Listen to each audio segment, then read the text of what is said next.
Hello, I am Brandon, the humble host of Actual Play Broadcast. This will serve as an introduction to our broadcast for the time being. As we record and publish more, it shall change. We are still getting things set up, so apologies for any errors, skips, or silence that may occur. Everything will be smoothed out in due time. Please enjoy our broadcasts of various RPGs, and remember to tune in for more every other week, as continuations or new adventures will be posted at such times. Thank you, and enjoy the show. And we're live. Gay sex. All right, now that Listen, you can call it what it is. Sodomy. No. 69, nice. Characters. Wherever you put it. Did I save it to a different place? I sent it to you as well, right? You should have. I'm pretty sure you did. Because I do not recall having to yell at anybody about sheets. Welcome everybody yes, to you sent it. Welcome everybody to role-playing broadcasts. I'm just gonna pull it from our history because I don't know where it is in my computer. It's literally the last thing you sent me. No, I'm just saying I don't know where it is in my computer. So Jesus Christ. No idea. So yeah, welcome to actual play broadcasts. I am not running the game today. That illustrious honor goes to Zach. Yeah, get fucked. I listened to other people playing the Alien RPG, and it sounded really neat. And I like Alien. These fuckers like Alien. So we're gonna fuck around with some Alien shit. I feel like there's some everybody here is new to the system. So there might be a couple times where I might have to pause and reference the book, but for the most part, it's pretty straightforward. So, that sounds like something that should be fixed in post. That sounds like that probably won't be happening. No. Listen, I put effort in. I'm not going to sit here and edit 4 hours, try to find every little bit of nonsense we do for 4 hours. It sounds like lazy editing. You're correct. Low-key, if I go to listen to an actual play and I can tell it's been heavily edited, I immediately check out. Damn. It's like, oh yeah, here's our hour and a half, actual play. Pull it up and it's like, okay, so did they play like a session and just cut it up? Because that's fine sometimes. And no, it's like, oh, it's heavily edited. And it's like, okay, well, kind of not interested now. Because I feel like there's a lot of sometimes half the fun of an actual play is the table talk. Sometimes, yeah. I do feel like there is a definite balance to strike, and that sounds like a Brandon issue. Oh yeah, if it spirals off into like a fucking 10-minute discussion, then it's like, oh yeah, this is a little much. But yeah, kind of like this. Yeah, no, this is background. So for everybody listening, no, this is the beginning. This is the beginning. This is whatever. If we were doing this just in the middle of the session, that would be a problem. Yeah, everyone. So skip 5 minutes in, and they're perfectly within their rights to do that. I might edit a little bit, I might not, but based on the fact that we're just explaining, it's gonna be full of table talk. If that's not your scene, as I am familiar that there are a number of folks that it's like, nope, I'd rather you edit it down. Sorry, yeah, I try to keep things. I have a job. I try to keep things moving, but I'm not gonna fucking no. You must be in character at all times, or I'm gonna start breaking fucking kneecaps. No, I'm not gonna do that. Right. But yeah. So let me cue up my background music. I need music to be in the vibe.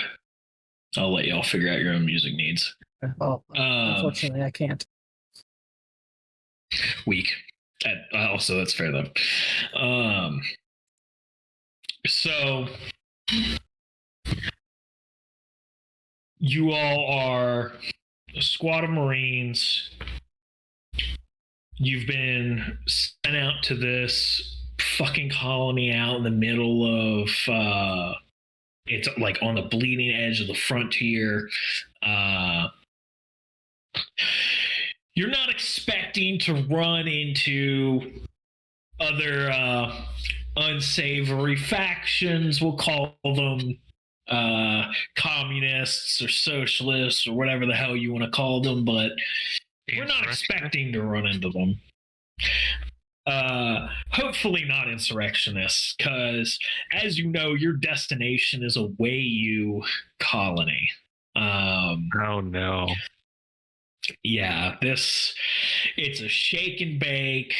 It's been underway for a while. It was a little bit more bake than shake from what you've read from the reports. Like, the atmosphere for the most part is fairly breathable. But there are pockets where there are some kind of nasty stuff that comes up out of the ground. You're kind of advised to stay away from those, obviously.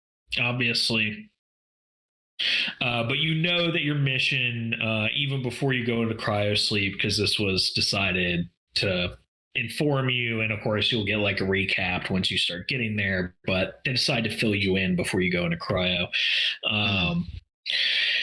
New Nosos, like I said, it's a Wei colony. You're out here on a bug hunt. There is some natural life form that you need to deal with. You have been instructed that when you get down on the planet, you are going to meet with the kind of the lady that's in charge. You're looking for a Miss Hendez. She's going to kind of give you the lowdown on what the situation currently is, because the report explains they've been actively working on killing the local population. It sounds like they had some Wei scientists concoct this like sterility virus thing that kind of hooked into the local fauna and kind of killed out most of them. But it seems one group kind of adapted rather quickly to it and have been carrying on. And it's just kind of like, instead of us having to go through this whole process again or risk any of the colonists, just go in there, mop up what's left. And as allegedly should have details on like where the final like believed areas that nests should be for you to go in there and clean these things out. You do know there's going to be some additional equipment provided for you on site. You're not going to be the only Marines there, but your small little squad is going to be in this one local area. Other squads are kind of going to be dispersed out from other points around the planet, dealing with similar situations. There'll be a couple close by, but realistically, you shouldn't have to be interacting with the other squads too much, unless you end up covering a lot of ground. But this should be a pretty just routine. Go in, search and destroy, get paid, go home, or on to the next job. There is a final detail in the report that kind of fills you all with a distinct bit of, oh, fucking Christ. There is a company agent that is mandated to go with you because your squad pulled the short straw, in some of your opinions, on having to be like the main squad interacting with the head of the colony and everything, which also means you get the company man to go with you. Isn't that great? We're on a babysitting mission? Is that what you're telling me? Yes. The report is very specific that through the entire operation, you're going to have to take this company man with you. And this company man is there to, in very finely defined legal terms, to ensure there is essentially no unnecessary property damage of any significant dollar value. Really? And he sent them Pick a dollar into amount. our Yes. squad. Oh, You yes. what? All right, whatevs. Yes. It's been part of a long string of missions. Your squad have kind of been stuck with the more important tasks because of a certain somebody amongst you, not to name names. I But bet it's our fucking CO. Command thinks it's for the best that you all be the ones that are mostly interfacing with Hendez and the company man, given your past track record. okay. Hendez is the person in charge of the colony. Yes. Company man. So, the company man, you are informed, is a man by the name of Roos Brazal. There's no other real information given about him, just that he will be with you when you wake up, and he'll be going down with you to the planet. He's not been out to the planet before. He's just here to oversee things, ensure the company's investment is not being mistreated or misused or whatever else.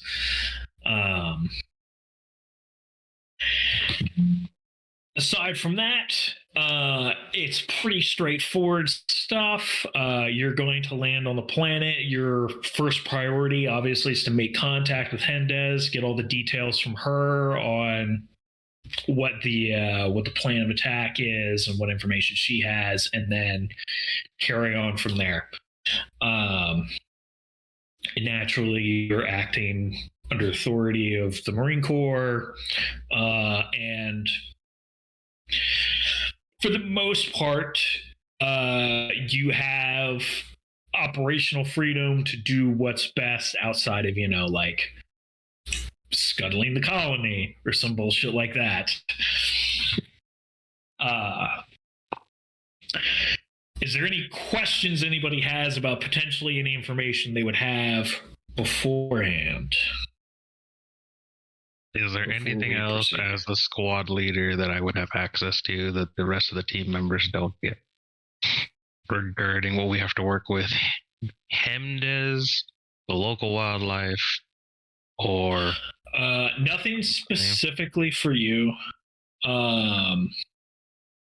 Also, I know one of you has the hidden stash thing. that's our NPC. That's the NPC. Right. Okay. Oh Yes. God, where's the NPC? Hold on, I'll do you Yeah, want it? one of you is going to be responsible for the NPC. I'm not going to be responsible for that. Nose goes. Nose goes. All right, I'm gonna take it. I got it. And I was going to say, I don't think you have to fight all over it.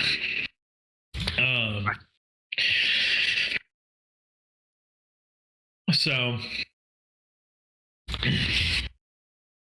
get your reports, you hit the beds, you get into cryo, and we make our way to New Nosos as the Colonial Marine the Colonial Marine ship makes its way out to the frontier.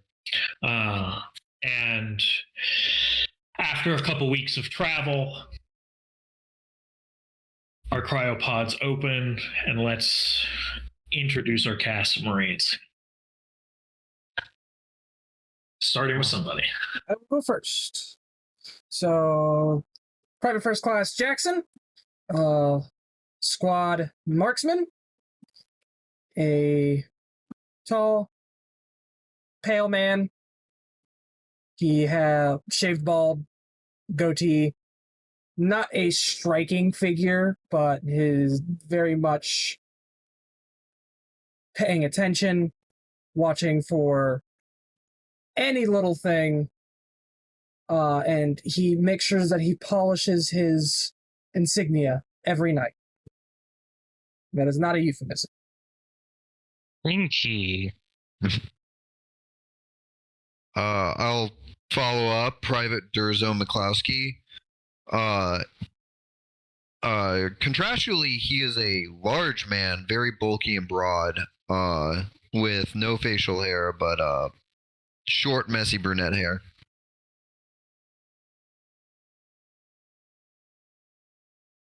He. Yep. Oh, sorry. Was it? That's it. Yeah.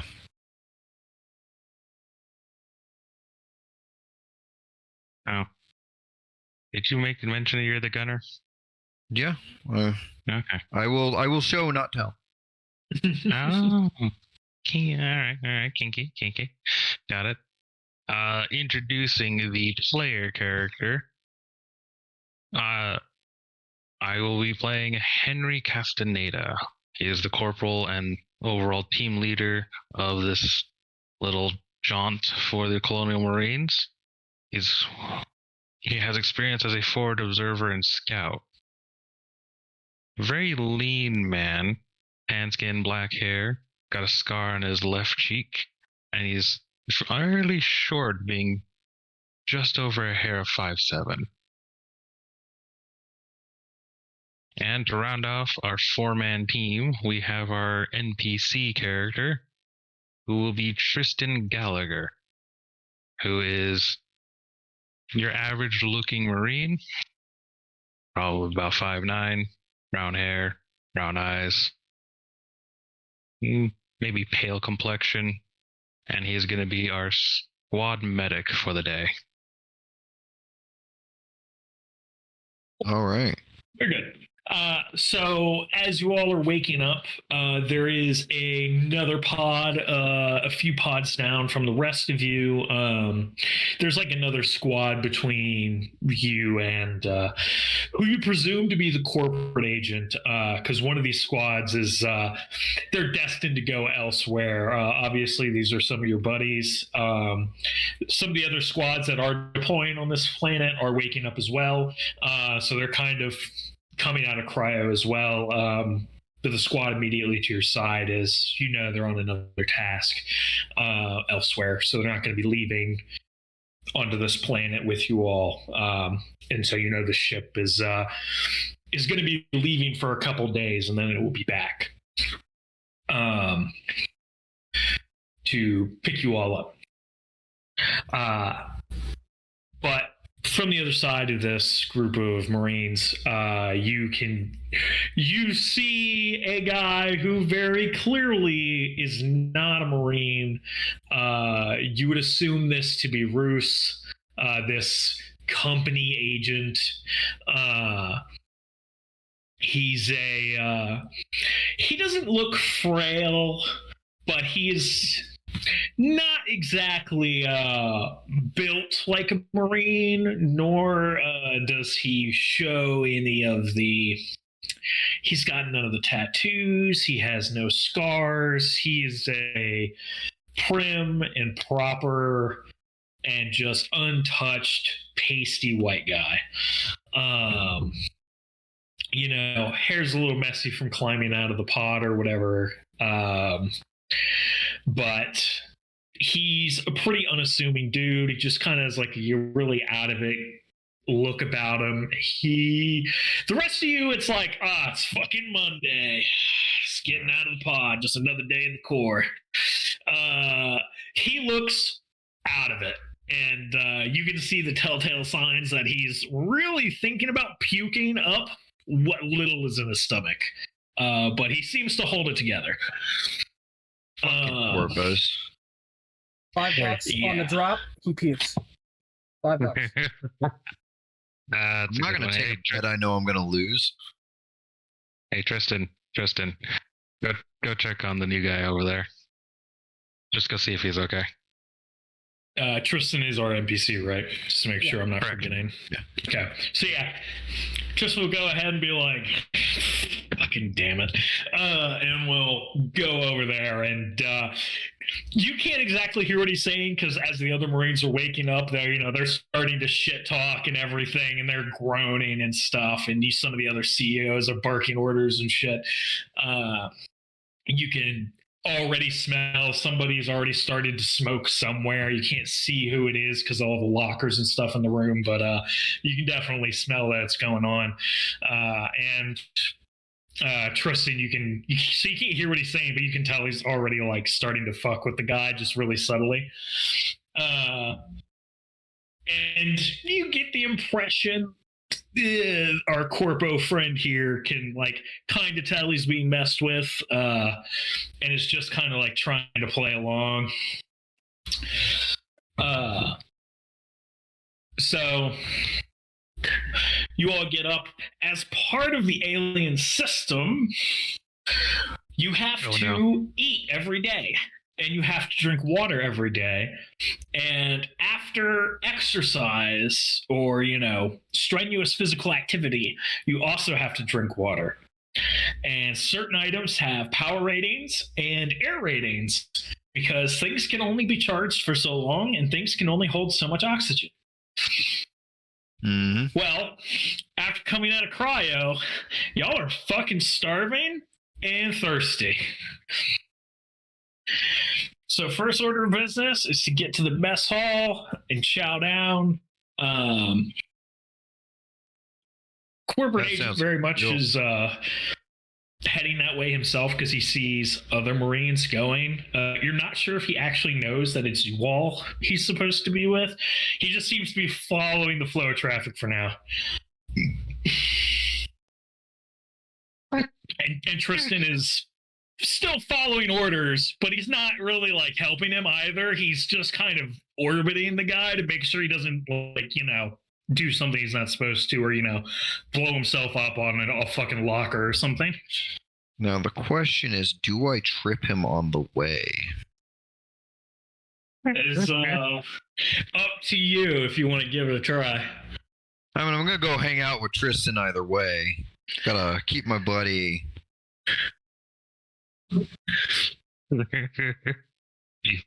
Yeah, I think it'll be fine most of the way, but towards the end, I just kind of casually stick out my foot subtly. Trying to trip the corpo agent? I'm gonna try to trip the corpo agent. Okay. Sure, you know what? Yeah. I'm not even gonna ask you to roll because it's definitely not expecting it. So yeah, you stick your foot out and he trips, and surprisingly, let's see, actually, what would this be? Let's make it a roll. It would be like a mobility roll, I think. Yeah, probably. Where's the dice bot channel? There it is. We also have a special dice bot here. Make life easy. So if you want to use that bot, you're going to use the command /roll alien. Okay. There is a space between those words. I'll explain a little bit more when you get a proper test, but you'll enter like your base dice and then how many stress dice you have and everything. So yeah, no, he fucking, you stick your foot out, he trips and he kind of sort of catches himself, but you can hear the groan and you can tell he probably like sprained his wrist catching himself. But he gets up and he goes, sorry. I didn't mean to step on your foot there.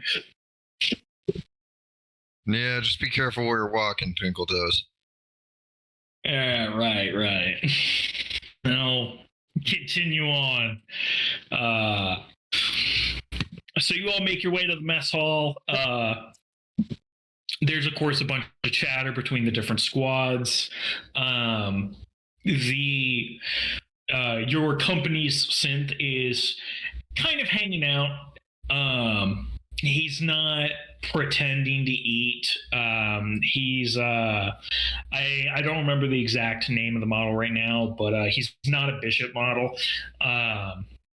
He's a different model, but he's like trained in piloting and stuff. He's combat capable. You don't know how combat capable, but like there's a reason he's outfitted with you all. But he's mostly used for like flying the ships and stuff, and also being occasional contact support and stuff like that. But he's kind of off on the corner, kind of doing his own thing. Everybody's in the mess hall chowing down. It's nothing amazing. It's typical fucking core grub.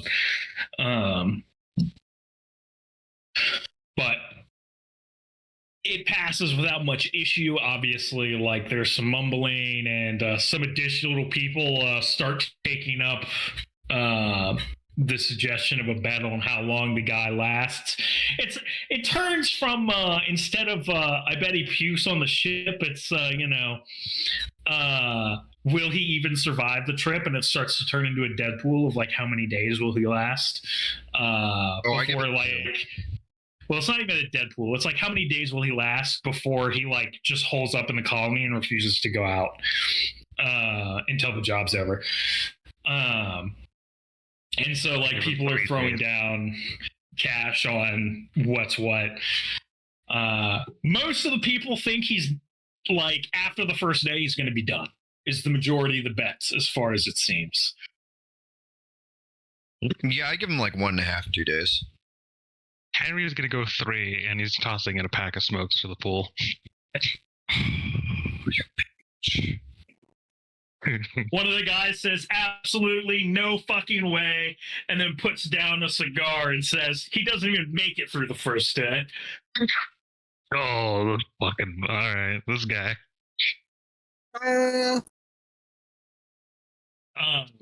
But aside from bets, which you're almost certain there's nothing else going on in here. The agent definitely hears all this shit going on, but he doesn't say anything. He pretends not to notice.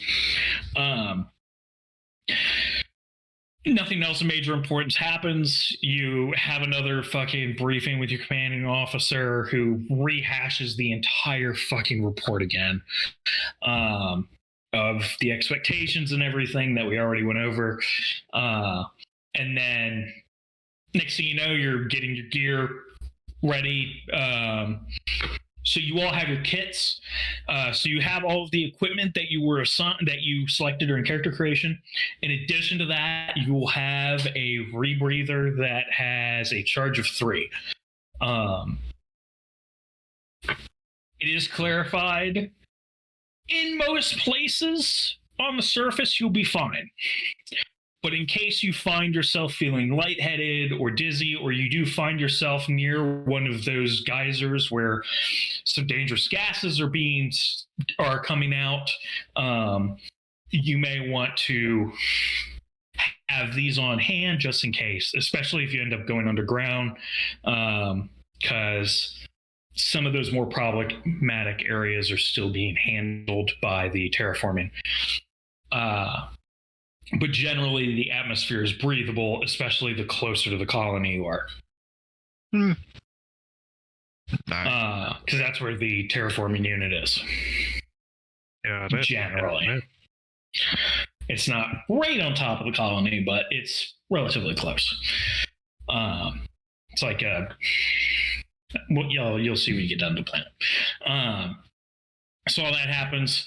And pilot, go ahead, loads you up on the drop ship, and you all make your descent down to New Knossos below. Okay. Unfortunately, there's no windows or anything, so you don't get to really see the approach of the planet unless one of you gets lucky and can like kind of peer into the cockpit, but not really. And sounds like nap time to me. It's a little rocky. There's definitely turbulence going in. It gets a little toasty inside, entering the atmosphere. Ship's rocking. Bruce is white knuckle clutching his what do you call them? The bar that goes across your chest. The crash. Yeah. He's white knuckle clutching to it as the ship's shaking. Doesn't puke though. He keeps it together. You also notice he doesn't have like a full kit like you guys do. He's the one positive. There was some concern that he might try to go down here in a suit He is actually like wearing outdoors wear. Like he's got boots on. He's got his Granted, they're outdoor not suit. kind of like he's not in like colonial marine spec stuff, but he's got boots. He's in some jeans. He's in a fairly decent button-up shirt. My God, he's in glamping gear. Yeah, and he's got the. I mean, this is Alien, so he's got the vest and the flannel on as well. Because we gotta evoke the 70s/80s.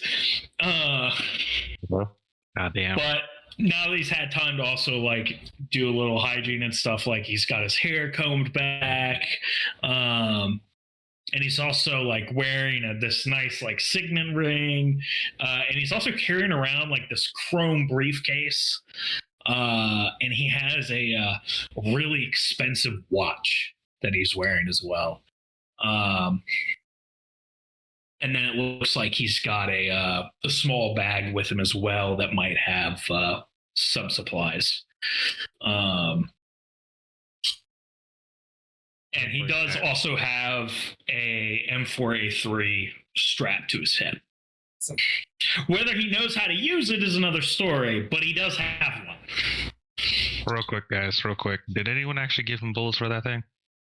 Oh, I didn't. Actually, I brought my own. How good a shot are you? What can you hit at 100 yards? 100? Decent. I'm not going to win any contests anytime soon. All right. My job's not in threat. Just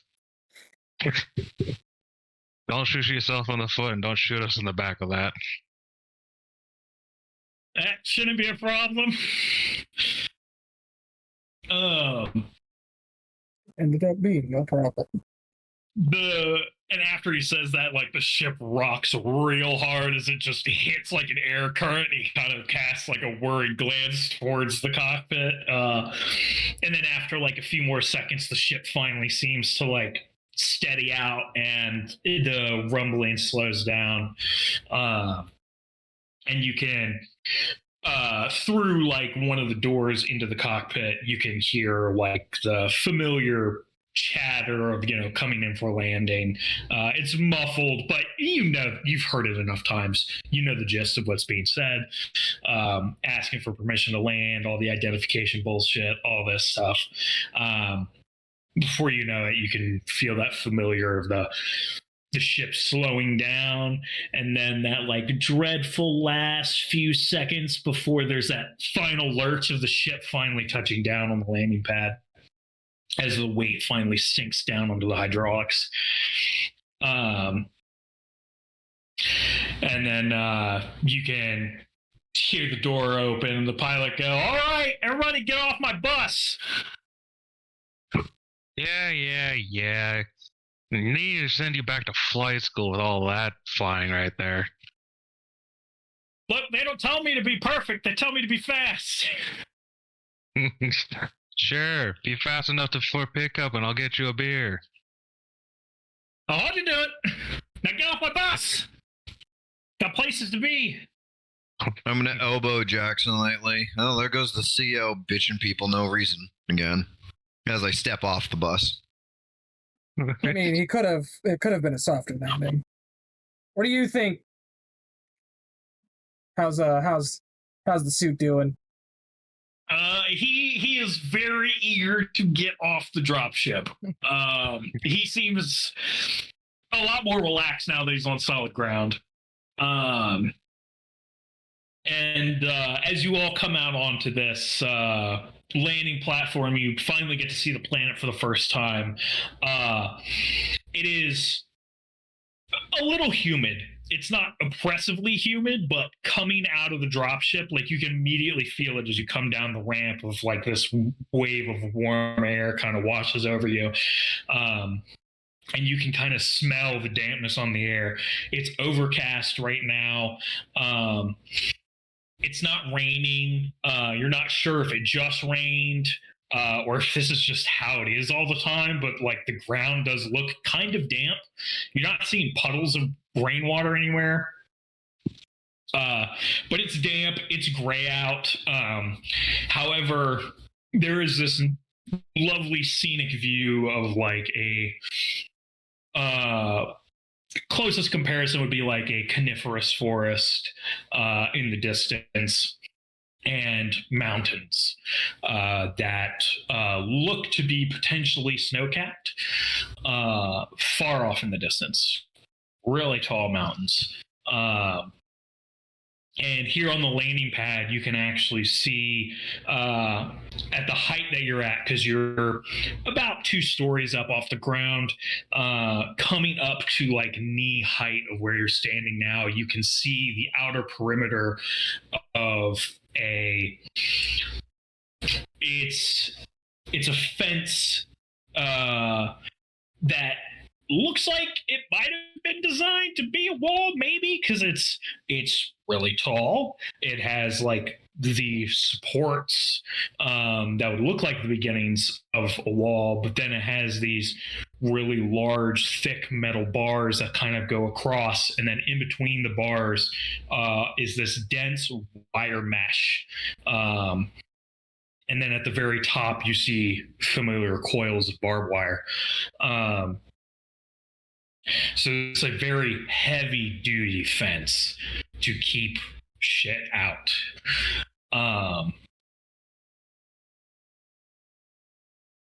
And as you kind of like look around, you begin to realize this fence goes around, at a guess, around the entire colony, which is actually fairly reasonably sized. It's only a couple buildings, but these couple buildings are large.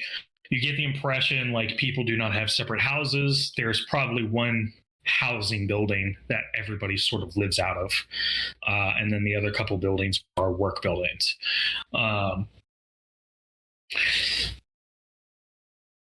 This building that you are currently on is like the smallest of the few buildings. There's 3 buildings in total. And as you're getting off, a woman comes up out of a doorway from what looks to be a stairwell. And she is dressed like you've seen colony people before. She's colony professional, as some people may call it, where, yeah, she's got like a button up on and like jeans and work boots, but like the button up has clearly had like stains from doing work. The sleeves have been rolled up. She's got a pistol on her hip, a revolver. And she's also wearing a ball cap that has the Weyland-Yutani logo on it. And she has a mixed, if you had to guess, probably a mix of Caucasian / Hispanic, maybe something else in there. But she has a mixed look about her. She's also short. She's like barely over 5 foot. But you can tell by looking at her that she could probably lay out the corpo guy. Yeah. She very much has like I'm here to work kind of look on her face. This is definitely the lady in charge. Like, you can just tell this is Mendez. She exudes the aura of I am in charge.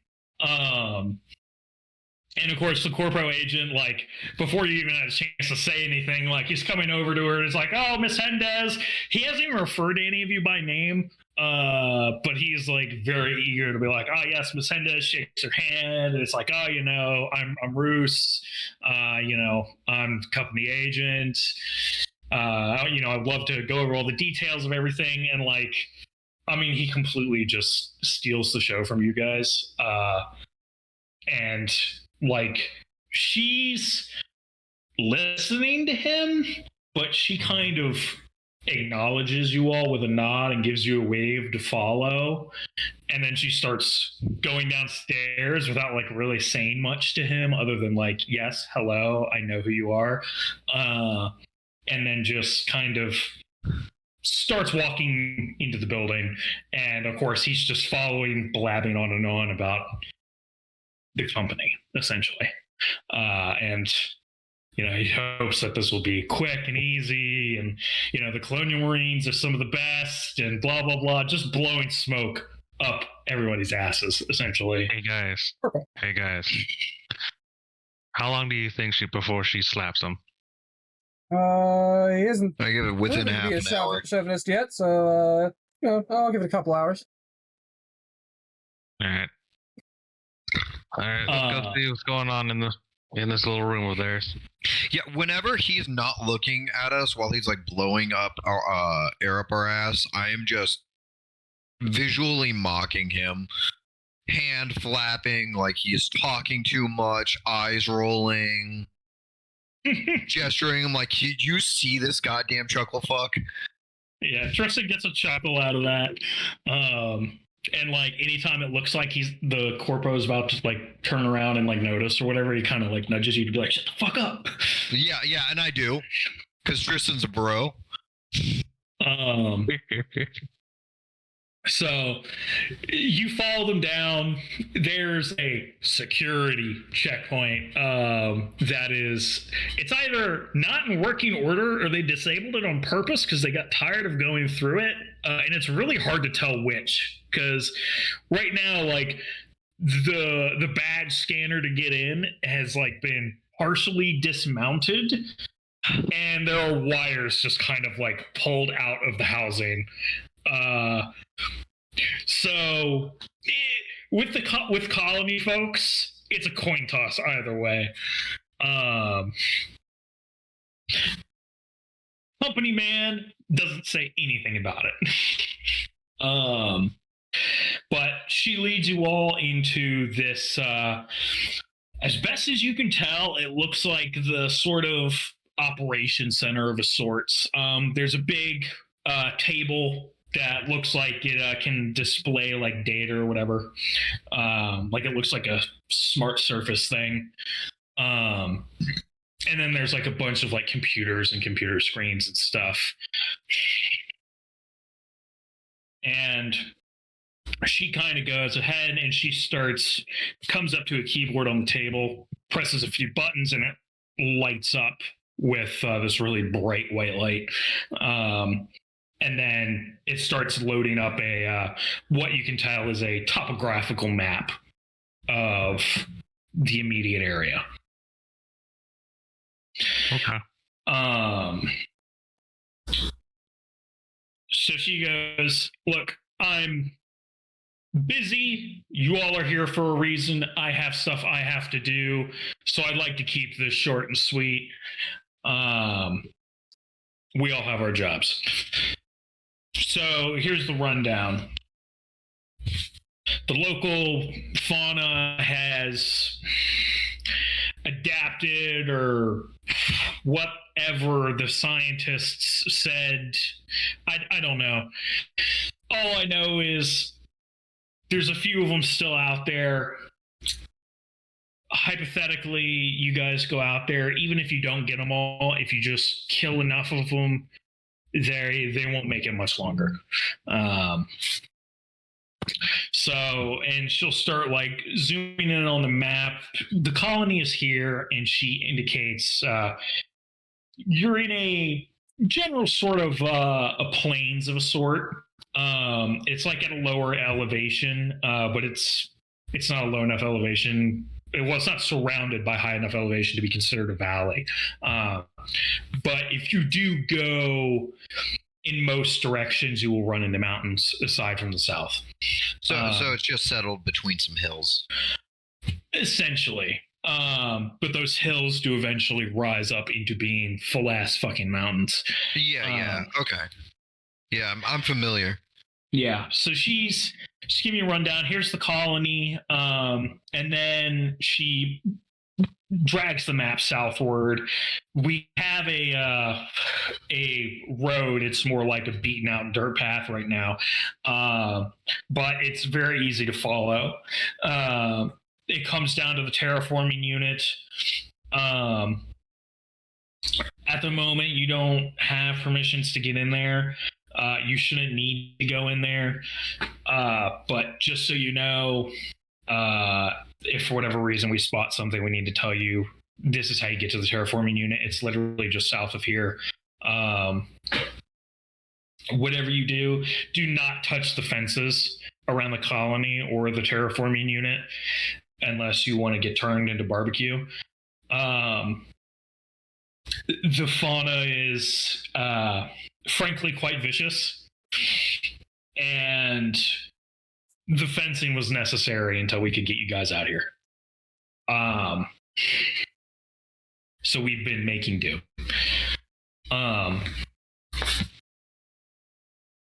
Now, my last report, actually, let me tell you this other thing first. She drags the map and adjusts her hat for a second as she's calculating things out in her head, it seems, and then she finally pulls up this spot, and it's right up here, and she points out this like little grid coordinate in the northwest mountain range. There looks to be in the map a sort of like passageway that kind of cuts between two major elevations. In here, it's like I guess you could call it a really narrow valley or whatever. But there's a company lab out there. They said they haven't seen any of the wildlife out there. But you know, they spend all day in that lab. Like, they never come out.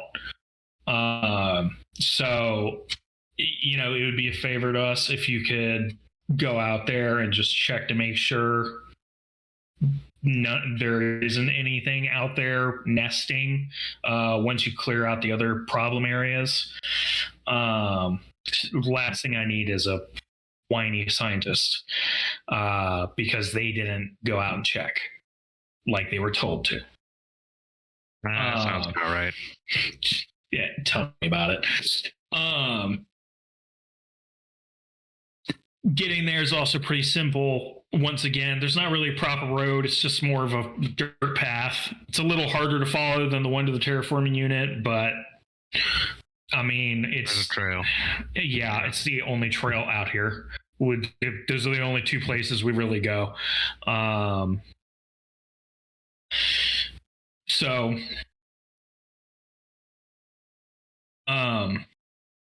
as for the nests we know about, she takes the map and drags it further north, so it's more like directly north of where the colony is. They're somewhere in this general area, somewhere near the base of the mountain here. We've tried to narrow it down, but like we're just a bunch of fucking engineers and wrench monkeys. Like, I don't have the manpower to go in there and clear it out. They went out in some crawlers, got as close as they could, and that's the best we can figure where the last of, at least in this area, those things are. We typically kind of see them around later at night. They seem to be nocturnal. These things are big, though. They're like ballpark, like 2 meters tall, about 3 meters long, kind of sort of quadrupedal, but they can stand on their hind legs. They're like lizards, a lot of fuck off teeth.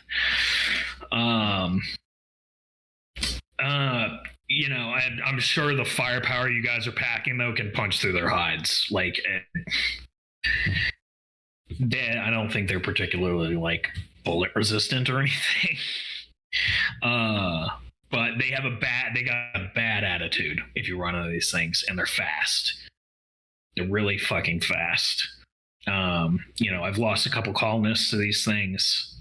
And as far as we can tell, they seem to be some kind of pack hunter type deal. They're clever. So just, if you see one, it's probably not the only one. Aside from that, they lay eggs. And yeah, that's pretty much it. Do you have any? Oh, I almost forgot. We have a vehicle for you, and they might be a little finicky. We pulled them out of storage because they were the spares we had. But we have a pair of smart turrets that you can take out with you should you find a use for them. Yeah, useful, actually. Yeah. I'll have to take a look into those. Like I said, we pulled them out of storage. I have no idea if they're still functional, but they've got their ammo and their laptop. So, if it works for you, great. If not, sorry. That's the best I can offer you. You said that they lay eggs. Like, aside from them looking lizard-like, do you have, an egg on hand? Did someone, snatch one of these things? I think the scientists probably have one on hand. I've seen a broken one. When we first encountered them, the colonists brought they stumbled upon a nest. So he brought a broken egg back, and it was she gestures with her hand, and it's kind of a little bit bigger than football size based off of what she's showing you, and it's like a really thick chicken egg, kind of. I don't know. Jackson, don't know what the fucking egg looks like? I want to know if they had one on hand. See if we can get anything from that. Look, I'm going to be honest with you. Some of the people have been calling them, alien dinosaurs. I guess they're not wrong, but, at the same time, I don't know. It feels weird to call an alien species a dinosaur, but, whatever. The scientists are trying to decide what the fuck to name these things. Not that it'll matter. They're going to be extinct here in a few weeks anyways. So, fucking... Or at least this area's pack of them. Yeah. I can't speak to other continents, but, the only continent we care about is the one we're on. That's right. Is there any other fauna that has been seen around here besides mostly these reptile guys? No, nothing hazardous. There are herbivores, but they're nothing you need to be worried about. Most of them are I don't know what a good size comparison is, dog sized, but fat. Imagine a pig, but not. I guess more like a boar, but. It's okay. A boar. Not fuzzy. Yeah, it's not fuzzy, and it's got more teeth. And a single horn, which don't get hit by if you run into them. They punched a hole in one of our vehicles and have popped several tires. Well, for the most part, they'll leave you alone if you get too close, but the whole, if there's young around or whatever, sometimes they get real fucking aggro. Right. Understandable. Ma'am, is there an easy way to contact you with one of our radio system setups? Just in case. Yeah. So I'll be in and out of here all day. I don't really have a personal comm I carry around with me. Generally speaking,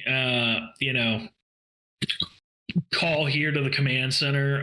If nobody picks up, just try again in 2 or 3 minutes, and I'll probably be here. Like I said, I'm just going to be in and out of here all day. So between filing reports, talking to people, she rolls her eyes. Yeah. Got it. If you have nothing else, I can show you to the garage. For the most part, we've got you set up. Alex can show you how to operate the truck if you need guidance on that. And help you out the gate. Copy that. FYI, in case you ever needed to contact us, here's one of our comm systems so we can actually you can reach us at on a regular basis. I'm Corporal Castaneda, and if anything, you could probably reach out to PFC Gallagher as my second. Right. All right, Corporal. Is there any other burning questions? Not really. At least not that I could think of. Plain and simple. Get in, find it, wreck it, get out. Check on the eggheads. Oh, and yeah, check on the eggheads. Yes, for the love of God, check on the eggheads. Do they remember to feed themselves, or do you have to send them box lunches? They make sure to make their way to the colony when it's supply delivery time. Otherwise, we don't see them unless they have something to bitch about. Fucking power lines and bullshit. Lovely. She'll wave you to follow her, and she'll start making her way down. Like, she takes you out the opposite side of the control room, down another set of stairs, into what looks to just be the garage. It's like a multi-bay setup. It looks like it could probably hold, it's big enough it could probably hold like 6 tanks and like lift them above the floor. But of course, there aren't any tanks here. This is a colony. They have like a couple Weyland-Yutani crawlers, and then they have some more like, I don't want to say civilian type, like Jeep sort of vehicles. They're a little bit heavier duty than that, but they are open canopy trucks. And one of them looks like it has 2 folded down smart turret sentries. They're in their like deactivated state. And there's the like the hard case laptop sort of thing right next to them. And there is who you presume to be Alex. He's a bigger dude. Like, he's not ripped. He is I'm not a bodybuilder. I'm fucking strong. I'm farm boy strong. He's in coveralls. He's got a gut. He is a big dude. He's like 6 foot. And you're pretty sure he could probably bench any one of you. He definitely can bench Castaneda, that's for sure. Yeah. He is a big boy. And he's a direct challenge. He's got a pair of gloves. He's it looks like he's pouring gas into the truck. He's like, there you are. Was wondering when you boys get down here. Yeah, we finally made it. Short and sweet briefing as normal. Here's your nod. All right. And then he sees like the corporate guy just kind of like chews the inside of his mouth for a second. He's like, right. So, and he turns around and it's like, we got 2 of these bad boys out of storage for you. I dusted them off. They're all charged up. They've been in storage for like 2 years, so hopefully like the battery life holds. But just you guys know what you're doing. I don't need to explain this shit to you. Damn right. As long as they're still running at the moment, I can jury rig something later. Yeah. He reaches into one of his several pockets in his overalls and tosses them to Corporal over here. Says, keys. Got it. And he goes over and presses a button to open one of the garage bay doors. You get one of those, like, it was air conditioned in here to be kind of comfortable, and then there's like that wave of humid air that comes in. He's like, I'll get the gate if you guys want to start loading up. He'll head outside, and there's very clearly like there's like grass and stuff, but there is like tire track road cutting through that immediately takes a turn, and you can, like, even from here you can already see the gate, which has a like proper like actual wall, and there's a control panel and a very heavy like gate door, it looks like, that can be swung open. Yeah. What's the suit's name? Roos. Full name Roos Brazil. Oh my god. Who is currently climbing into one of the back seats of the truck. Russ Brizzle, got it. So you know, like, have y'all seen a Jeep Gladiator? Yeah. Yeah. Like, imagine that, but it's like open top, and it's like actually fucking rugged, like a Jeep should be, essentially. So you actually have like a bed, and so like there's a room, you could probably fit like 2 or 3 people in the bed with these turrets, and then you have 4 seats in the cab. All right. You got plenty of room for everybody that's with you. I'm just giving you an idea of what you have for a vehicle. Oh yeah. Okay. No hesitation takes up a bed spot. Understandable. All right. Anyone else need to take some time to go use the restroom? Go find the little boy's room before we head off into the woods.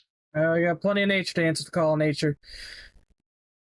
Yeah, Corpo, I'm actually really talking to you there, Bruce.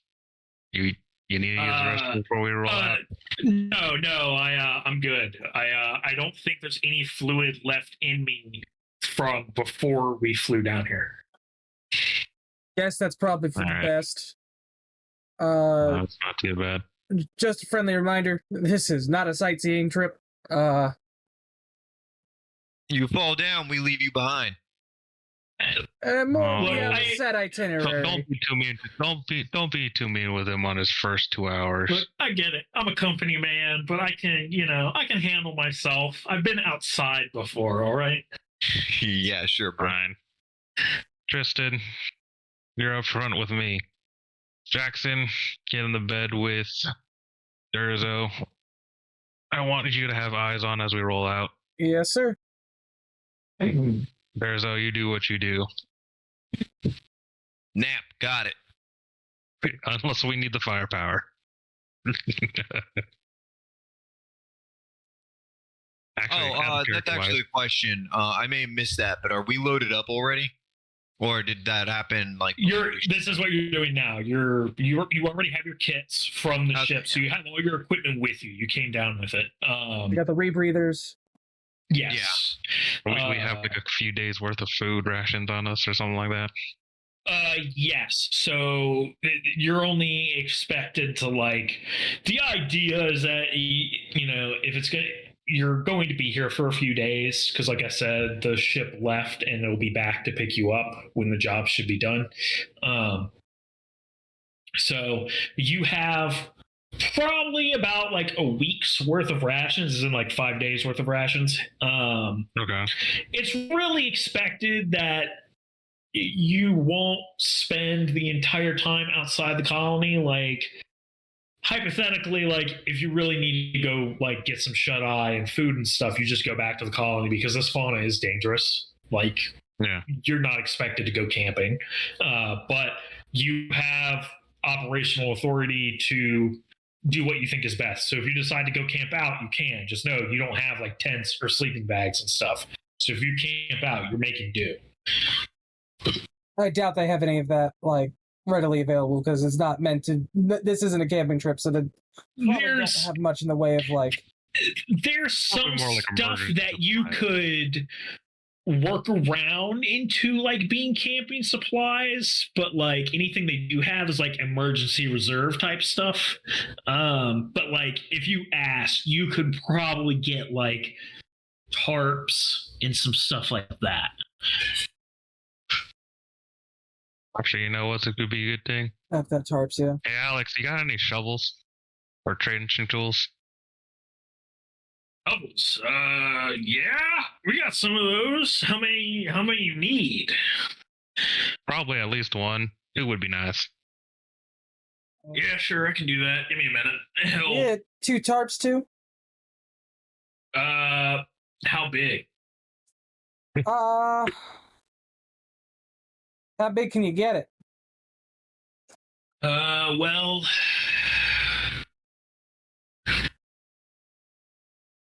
Enough to squeeze he's us like all thinking- underneath. Not necessarily Big enough to comfortably. cover this would be big enough for anything we need. you can Yeah. tell he's thinking. He's like, okay, yeah, I think we've got some spares. He goes into another part of the garage. There seems to be like a sort of storage room or something towards the back.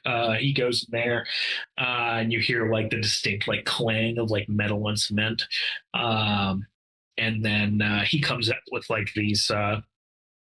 They're like airtight sealed like bags that have like this, bright yellow Whalen Yutani branded tarps. In 2 of these like airtight bags, and then he's got a pair of shovels, one of which has looked like it's been used before, not heavily, and the other one like looks brand new. And he brings them to the truck and kind of drops them in the bed next to the turrets. He's like, those tarps should be big enough to cover up the truck. They're about, I'm trying to figure out in my head like what the size would be. Pretty much like it's big enough to cover the vehicle entirely with obviously enough feet on any side that it's not like, oh, you're just barely covering it like to the ground. Like there's enough to lay on the ground on any side.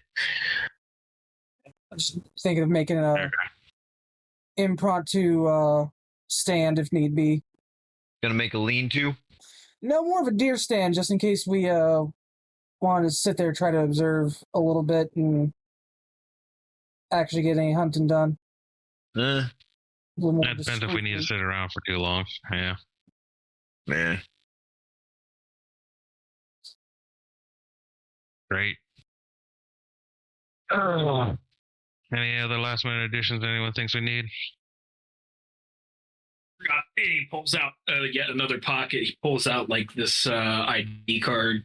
It has like this gray and yellow stripe with like Whalen Yutani brand on it. And hands it to you. So like, if you need to get back inside the colony and like nobody's here at the gate and like nobody's picking up, this will get you inside the gate. It won't get you in anywhere else, but at least you can get in and out without somebody here. Yeah. That's better than nothing. Thanks, Alex. Yep. So he heads over and he checks through like a peephole out the gate, and then swipes his own badge, hits a command on a small console there at the gate, and the gate begins to open automatically, giving you all room to drive out into the great beyond. Okay. Out of character wise, I gotta ask: does anyone actually have piloting? Huh. I have 5 That's a good agility. joke. I have 4 I'll say- agility. Just I basic got- driving, you don't need to roll for. It's when there is shit going down or you're in like very questionable terrain will it become a problem. Okay. If we're not skilled, Wow. what's the penalty again? There's the only penalty is you have less dice. Okay. You can penalty is always not- you can roll any skill, whether you have ranks in it or not. It just means you have less dice. And like to contextualize that for you, only 6s count for successes in this, and it's a D6 system. Oh. Interesting. Yeah. Now, pushing is always an option where you roll, and if you don't get a success or you didn't get enough successes to be satisfied, you can push where you take a point of stress and you can re-roll any die that doesn't have a success on it. So like Edge and Shadowrun. Yes. Interesting. Except instead of like a predetermined pool, you just gain stress. Yeah. And then you eventually panic. Great things happen. Wonderful trips, everybody. All right. So it's. The big question is who's driving? More than likely, that's a good. Yeah, that's Shit, gonna hell be ain't me. Corporal. Okay. So I'm assuming you want to go to the location that they mentioned the potential nests at first, which would be due north. And the other location was northwest on the Eggheads. Yes. They're in a narrow valley in between two of the mountains. Interesting. Which direction do y'all feel like going? Because I'm not gonna lie, I kind of actually just want to go check on the Eggheads and get that shit done and out of the way first. Probably not a bad idea. I feel like sitting here in the bed, wherever the fuck you guys go. All right. Oh, sir, I think we should check on the eggheads, get them squared away. Make sure. And Yeah. a little more at ease. Make sure that at least they didn't suffocate in one of their rooms. Man, I feel it. Yeah. So it's just gonna settle in between the M56 smart gun and the M240 incinerator. Yeah, speaking of which, since you're sitting in the bed, do you have contact? That's a good no. Okay. So I'm going to presume you are not touching the smart guns then. You're just leaving that stuff alone for now. Or the turrets. The only smart gun anyways. I need is my M56. Yeah. I'm not touching Okay. this right now. Actually, I have a question, Zach. Can I take Yep. a quick look at those before we head out? Yeah, absolutely. The turrets themselves look to be fine. They don't seem to be damaged in any way. They are still a little dusty, but you can actually tell there was a token effort to like dust them off with what was probably a hand cloth. But they seem to be in fine enough shape. And when you pop open the laptop, it does like it does boot up. It turns on. It seems to have a decent amount of power. And if you want to make a contact check, you can check and see like what are the status of these turrets software wise. I at least get enough to do a cursory check with one success. What's your contact? 6. Yeah. Okay. Yeah, he actually took contact rather than us. Cool. Okay, yeah. So you go ahead, you fire it up. You run a diagnostic real quick. They're full ammo capacity. They're both 500 rounds each. They seem to be functional. You don't get any error reports on either of them. You do notice, like, one of them, the battery has drained just a little bit. Might be indicative of a problem. Like they were saying, the battery might run dry prematurely, but hard to tell. You won't really know until it gets into use. It might be one of those things where it just didn't like fully charge. Fair. But aside from that, they appear to be functional. The only other like test to do is to actually fire them and make sure like they're not going to jam. But you don't really have a great spot to do that right now. No, I just wanted to make sure they're at least functional and nothing's popping up immediately. Yeah. Software-wise, they seem fine. Cool. So yeah. Once Castaneda takes care of that, he'll hop in the driver's seat and start rolling out. What is like looking to the northwest, do we see like signs of like a fire, like smoke of any kind coming from where we expect No. the valley to be? No. It's clear out here. Okay. You know, if it wasn't for the buildings here, like this place would look uninhabited. Like you've been out to colonies before, but you know, most of you have probably come from Earth or another like more properly populated colony world. You know, this is compared to most of the rest of the settled planets. This is largely untouched land. I don't remember. Is Mars populated at this point? I believe so. Yeah, I think so. I don't know how populated, but I'm pretty sure it is.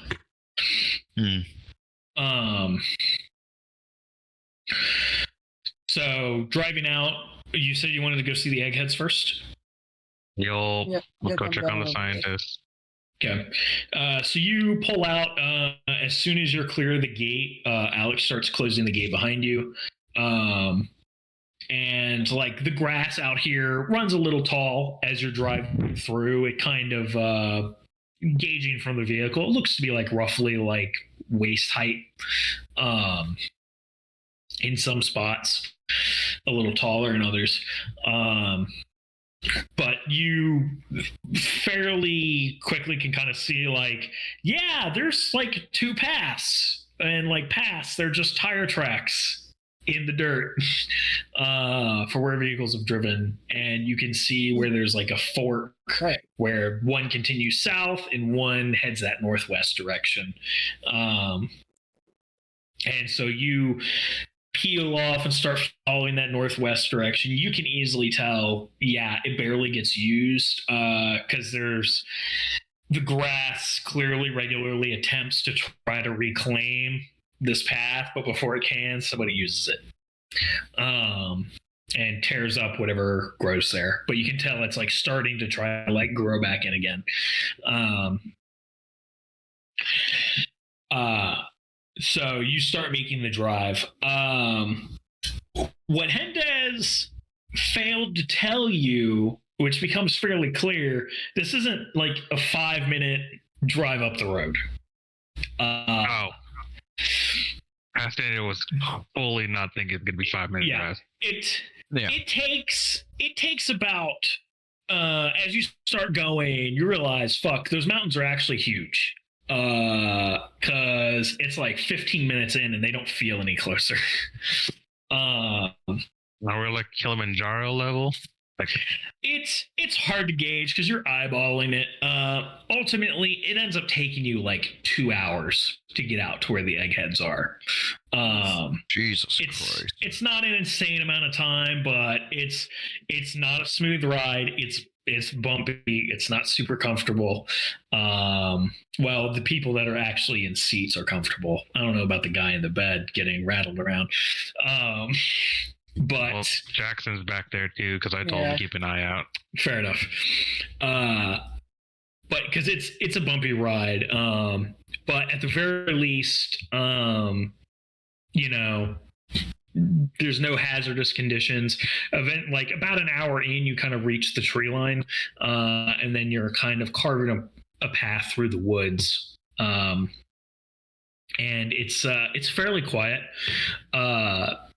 Part of the way through, you do hear like some rustling and underbrush, but you only catch like a very vague glimpse of.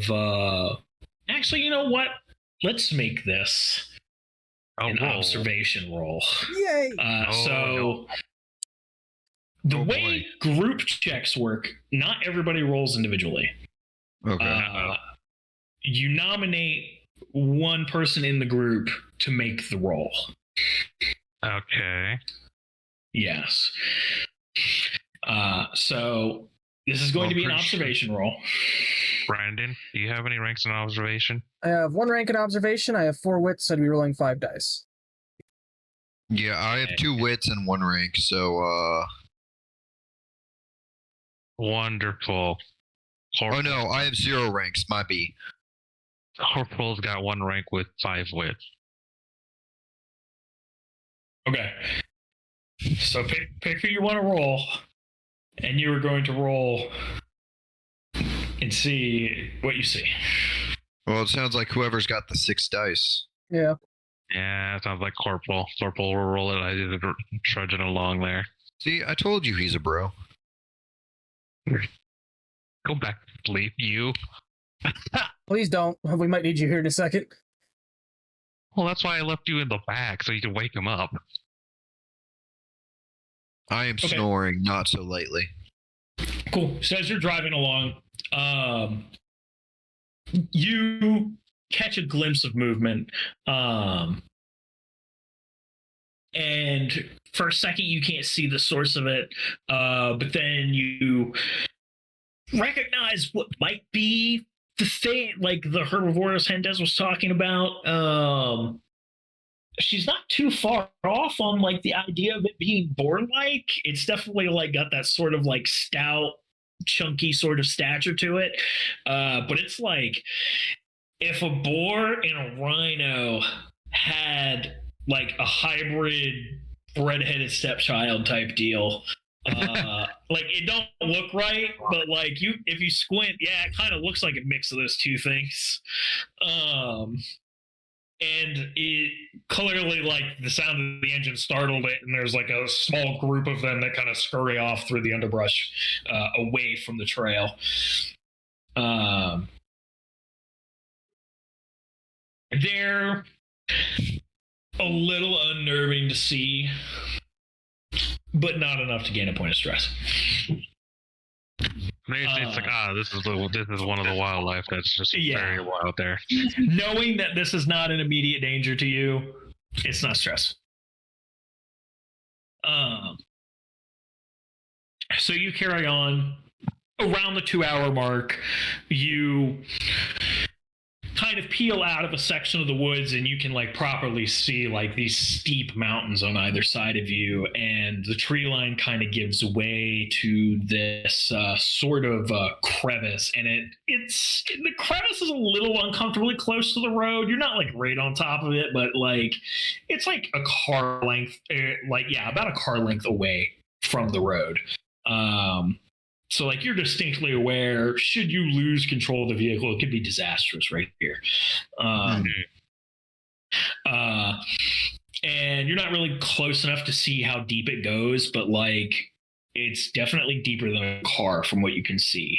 And you kind of make your way down this path, and there's a little bit of a sort of plateau that this science lab seems to, like, be built on, and then it's built over this gap in the crevice, kind of bridging across to the other side where there's like another bit of plateau.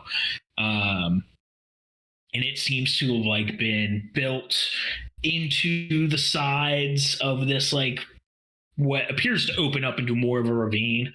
And the section it's built across is like about 30 feet wide. And you can see a couple windows. It looks like it might be maybe 2 or 3 stories in total, with like just a bridge connector in between the two. And you kind of pull up to a gate, and you can immediately recognize before you're even on top of them, there's like a pair of like Weyland-Yutani security standing there at the gates. They're like in combat gear. People, not synths. They're synths. Yeah. You can tell these are like Weyland-Yutani combat synths. Yeah. They That was it. they have like uncolored fake skin. They aren't even like, you've seen bishop units and all other types of androids before. You don't see like honest to god combat androids that often, and they're always unnerving to see. So you're all going to gain a point of stress because yikes. This went from eggheads to like secure egghead facility. These synths are very unnerving to look at because the fake skin they have do not do much to hide the synthetic muscles beneath. There are spots in their faces as you get closer where you can actually just see like jaw muscle and such. And they have like these uncanny, like white, soulless eyes that kind of just seem to like look through you as you approach.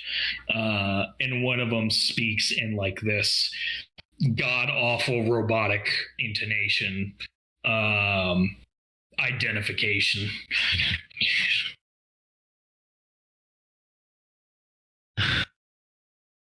Bruce, buddy, you got anything to work with these? Or are we just gonna sit here and? I mean, they'll probably let me in, but they're not gonna let you guys in. This kind of goes beyond your mission parameters. I didn't realize there was actually going to be a security checkpoint out here. Otherwise, I would have said something. I wasn't really told, but Jesus. I got a question for you, Roos. Yeah. How bad would it be for Whale and Yatani to be sending out a security detail for some book nerds? Look, Seems like something we should have been told. These scientists are.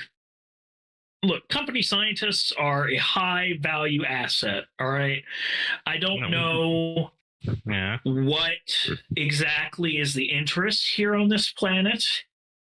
I don't know if it's mining or if it's gas or what it is.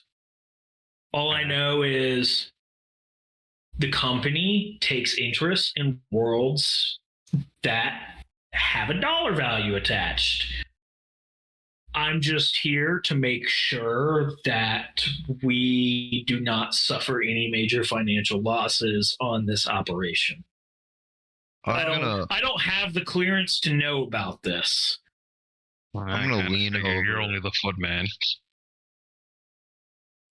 I'm gonna lean over the truck to address the synths. Hey, Seegson rejects, fuck off. We're doing our jobs here.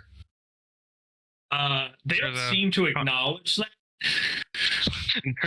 Hold on. I'm trying to talk to Bruce here before we antagonize the robots. Yeah. So to paint a clear picture, there's the one that spoke to the corporal who approached the vehicle. So he's standing at the driver's side. When Durzo said something, the second one did like slow turn and is just now hard staring. Which, cool. For the record, like I said, these guys are fully kitted in combat gear, and they are both carrying pulse rifles. They are armed. Yeah, okay. Obviously, because I'm hooked up to my smart gun, I don't have it drawn. It's just there on my back. You're just they're friends there, Durzo. And I'll start back at it. I don't give a fuck. Right. Yeah. I don't think I'm intimidating the robot, but also it's going to stare at me. I'm going to stare back. Yeah, it's clear that these are not, as some would like to say, synthetic people. Or artificial people, sorry. Yeah. These are very much machines with intelligence. Yeah, hence Seegson ripoffs or rejects. So, Corporal Castaneda with the Colonial Marines, here with a representative, Wayland Yatani. it just kind of stares at you. It doesn't do anything. And then after like a 5-second pause, it says, "You don't have clearance here. Move along." Bruce, Does this key card do anything for you? You show it the key card? Yeah. Negative. Okay. Bruce, you're here to check on company assets, right? Yes, but like I said, I'm here to oversee this operation. I wasn't,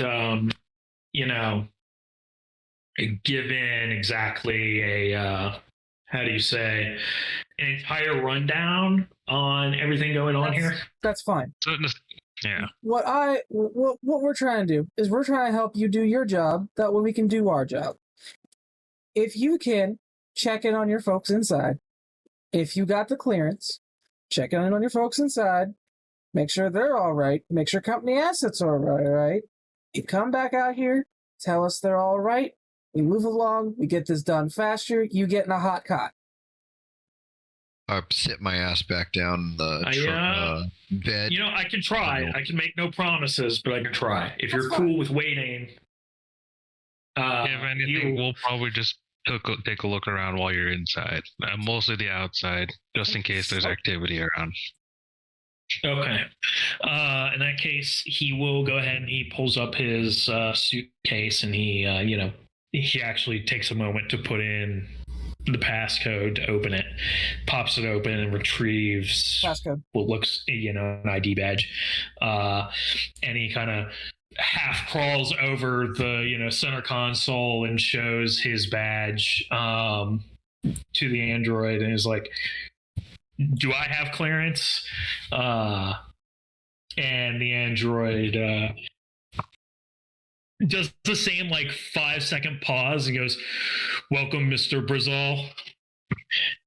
Your retinue must remain here."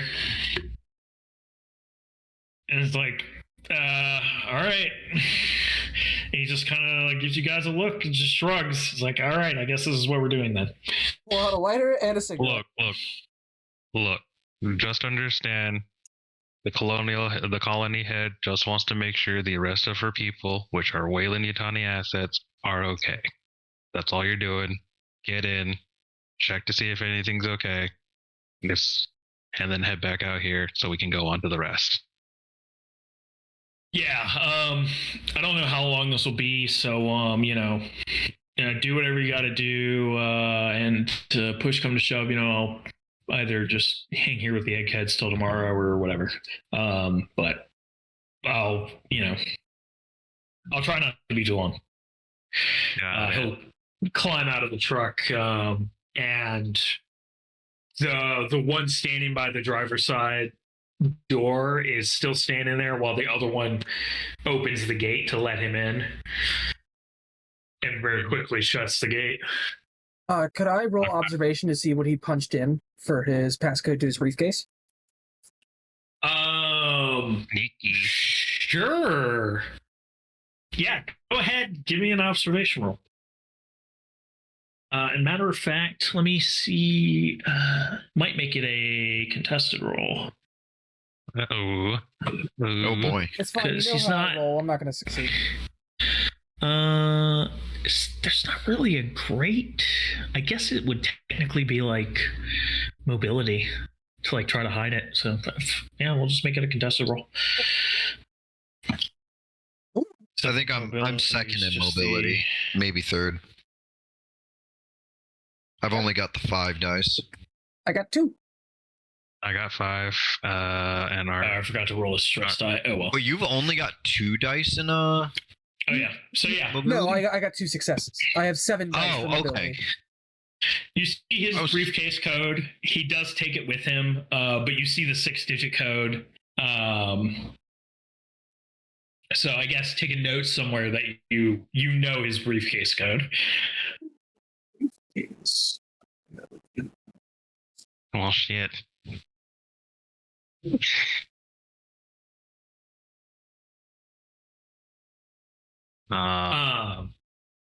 So yeah, in the future, because we both forgot to do it on the roll. When you go to roll now that you have a point of stress, after you put in the base die value, you hit tab and there's an option to add stress dice.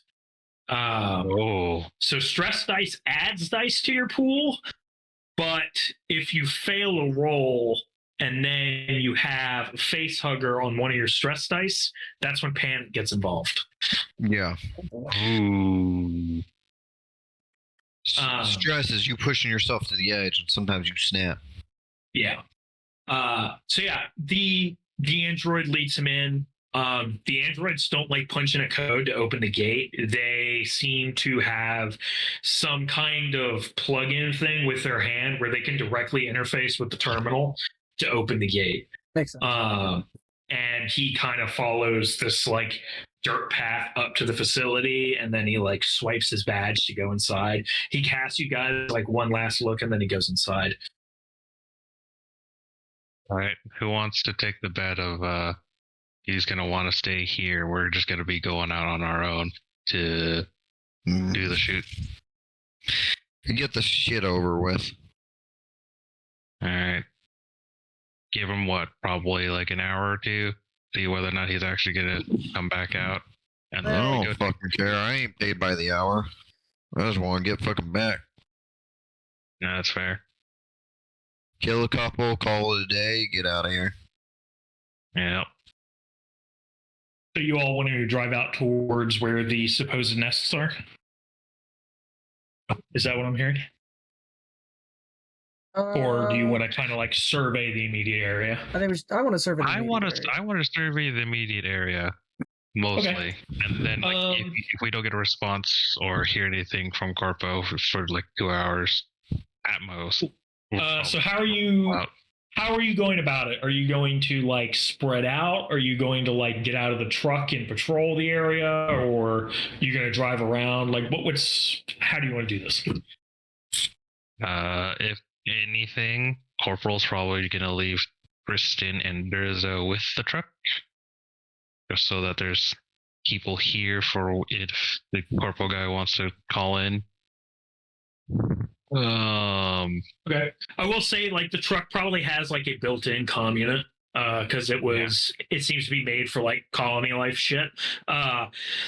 It's durable. It's not high quality, but it's durable. So it's a comms device. It's better than nothing. Yeah. Jackson, do you want to do separate patrols or do you want to do synchronized? I mean, we got the weaponry. Even the herbivores are passive or aggressive, so it's probably best that we stay together just to make sure that if something does happen, we're not by ourselves and someone can react. If the herbivores were less aggressive, I would say we split up, but that's not the case, unfortunately. That's fair. Out of character wise, does it look like there's a fence line around the facility? The way it looks to be set up is that there is a sort of like a similar fence setup as the main colony had, but it's only on either side of this ravine, essentially. It's not in a real security situation. You know, it's not going to stop people. The fences seem to be more of a symbolic, like you're not allowed past here. You know, if people were to roll up, that's what this fence are there for. Okay. Because you've not seen them in action, but like you hear things. Synths can be scary, and as soldiers, you know, there's a lot of debate about whether it's better to have human soldiers or whether it's better to have synths. And as somebody who is like career military, you know, the human element is necessary, and that synths are sent when conscience need not be a factor. What exactly that means Depends on who you're telling it to. But you understand, like, whatever the fuck is going on in that lab, Wayland Yutani doesn't want anybody fucking with it. As Corpo Boy would put it, significant dollar value. Yeah, figured. All right. Do you think the sins over there would if we read them the Colonial Marine Riot Act, they'd sit there and comply? Which, by or the do you way, think they're hard? Like, they're still staring at you. If you've not pulled away, they haven't moved from where they've been standing, and they just continue to stare at you all. I offer one a cigarette. Yeah, I'm gonna smoke. I'm gonna get a smoke. Cool. Yeah, so you guys are just hanging out, having a smoke. It's a little uncomfortable, but it's pretty clear like the androids aren't hostile, so you can relieve a point of stress. Cool. We don't have any stress though. Yeah, we did. You did. You gained Oh, one well, for we seeing saw these that. androids. Oh, right. What their activity was. Now that we know that they're not really being actually actively hostile, they're just be like, hey, stay away. Yeah.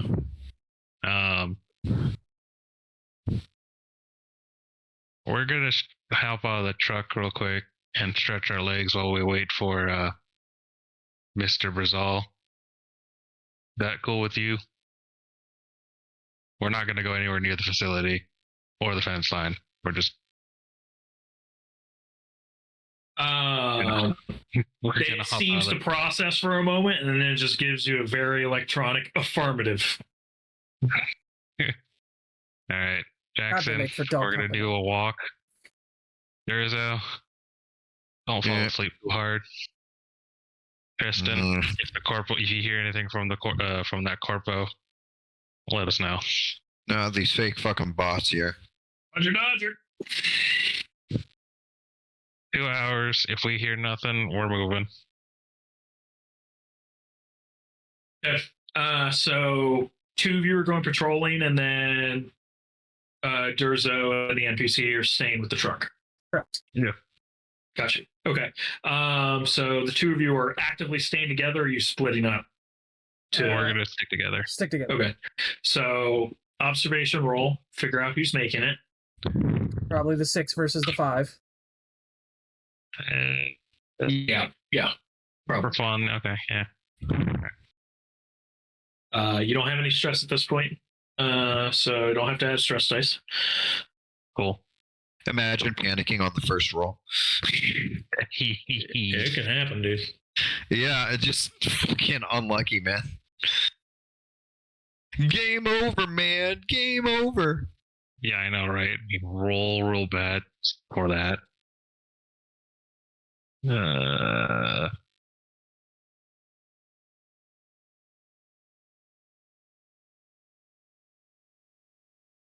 Come on.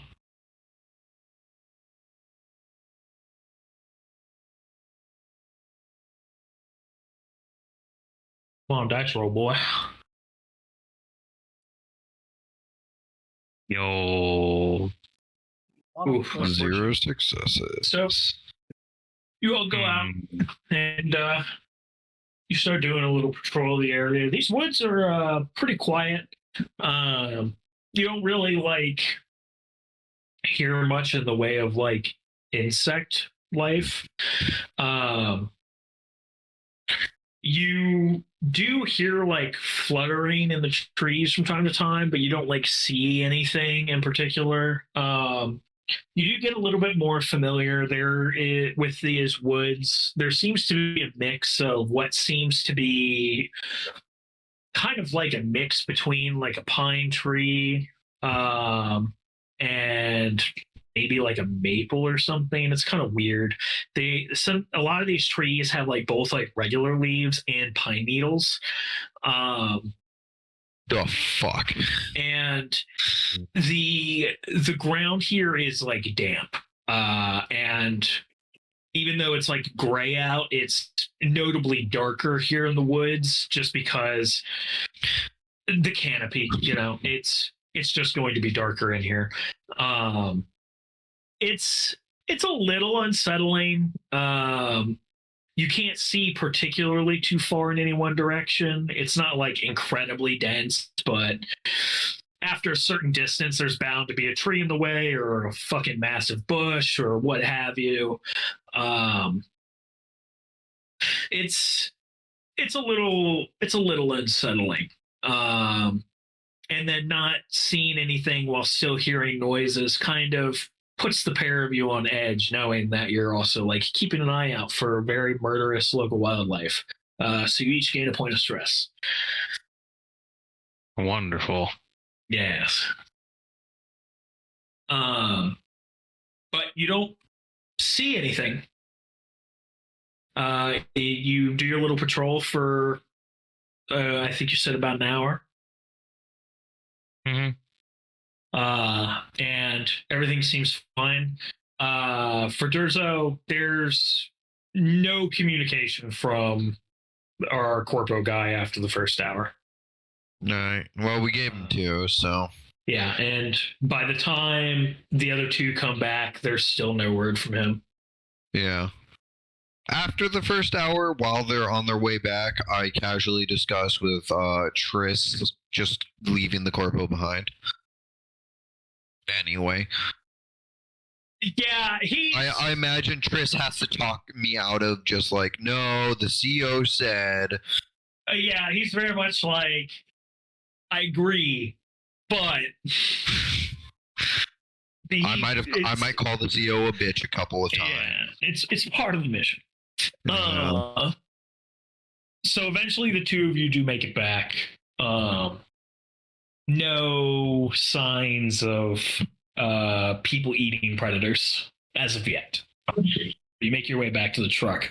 And when you approach, both of the androids are like staring at the truck and Durzo and Tristan.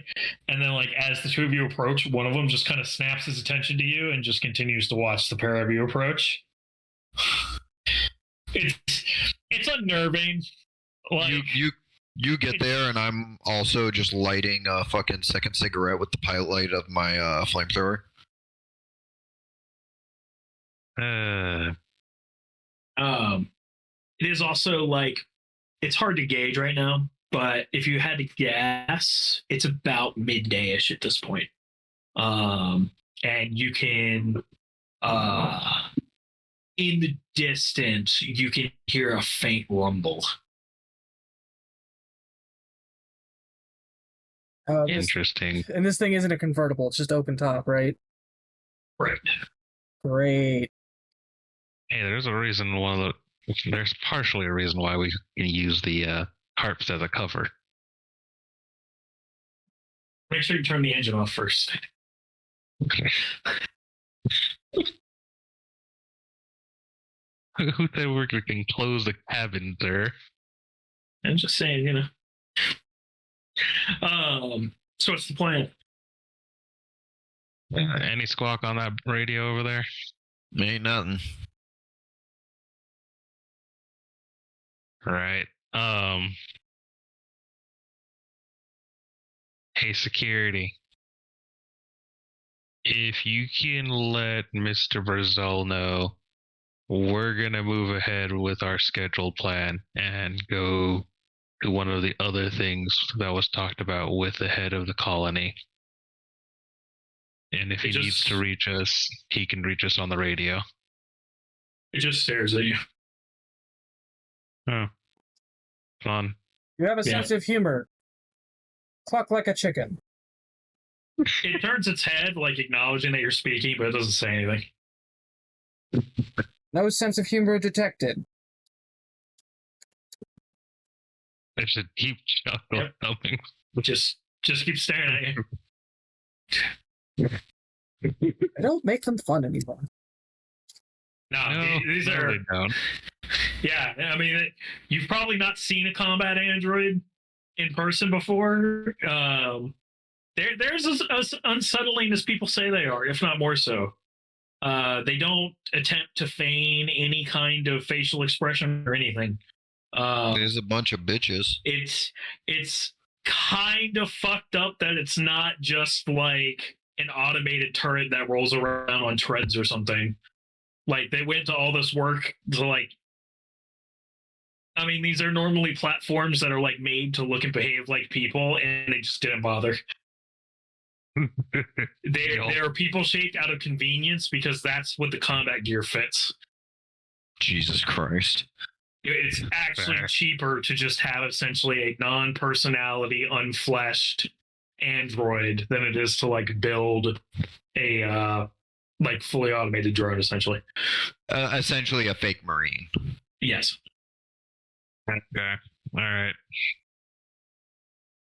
All right. Let's roll out. We're gonna be Anyone want to out. switch positions, or is everyone going to sit around the same spot? Mage, I don't think I could fit in the back seats. I wasn't expecting you to move. I'm talking to Jackson. Fucking Sarge. Yeah, I'll move in. All right. We're all gonna get Tristan. rained on either way. Might as well have a The seat pleather underneath me. seat is infinitely more comfortable. Yeah. About to get Tristan, are rained you on. gonna Might as well move enjoy to the back, or sun are you going to stay here comforts. too? Huh? I'm talking to the NPC. Tristan, Yeah, you yeah, I gonna hear move what to the back, or are you gonna stay here? I like the view back here, boss. Get to see all this gray. Gestures grandly at the clouds. It's a wonderful shade out here this time of year. Oh, All yeah, right. he says as he lights up another cigarette. All right, boys, let's get rolling. If we hear a squawk about him wanting to leave the egghead, we'll just take our time. All right, so you're going to go to the nesting sites then? Is Yep. the plan? Hard north. Yeah. Cool. So you go ahead and you start driving out. In the distance, you can kind of see what looks like storm clouds on the other side of the mountains. It doesn't look like it's coming any closer though. It looks like it's pushing in a southward direction for now. So for the moment, like you're clear of any impending rain. But occasionally you can see like flashes of lightning and you can hear the rumble of thunder. And the air does feel slightly more humid as you make the drive northward. It's about an hour into the drive. Your comms do pick up and you can hear a fairly garbled Roos over the comms saying, "Hey, Corporal." Yeah, Roos. You kind of getting in and out there. What's up? So I'm gonna sit tight here for the rest of the day. Probably they have some stuff I need to look at. I can't say what it is, obviously. And there's like some more like garbled. He says some more stuff, but you can't understand what he's saying. So I'm just gonna. If you could just come grab me in the morning, and we'll review what you did for the rest of the day. Copy Can I that. overhear this? Oh, it's an open top vehicle, so there's nothing. Yeah. Okay, cool. You gotta remember, this is cassette futurism. This isn't like an earpiece comm channel or whatever. No, I figured it was that. I just forgot that the vehicle was open top, so I wasn't sure if I'd hear. That will provoke some bitching from Durzo about how the dude couldn't wait a fucking day so he could win the bet. Yeah, there goes a pack of smokes from me too, Durzo. Calm down. Motherfucker. All right, Brooks. Copy. Yeah, You're staying there till morning. Shit, bitch. We're on our way over to the secondary site. You're very garbled, like you think, all right, see you tomorrow, but it was really garbled. Does it sound like it's just because of distance, or is it because of possibly storm coming through? In your experience, it could be either one or a mix of both. It could just be the fact that we moved a little bit higher in the valley. All of a sudden, radio signal. Yeah. Yeah. This is a city vehicle, isn't it? Yes, like it's kind of a mix between, it's like civilian in the fact that it's not armor plated, it doesn't have bulletproof tires, it doesn't have any of that. It's But a utility vehicle, basically. Yeah, it's made for off-roading, and for moving basic supplies. It's the Colony Civies pickup truck that actually gets used for work and not to drive into their office job. This truck has better mileage. No, this is a Toyota Helix, not just a Toyota Tundra. Thank you, Brandon.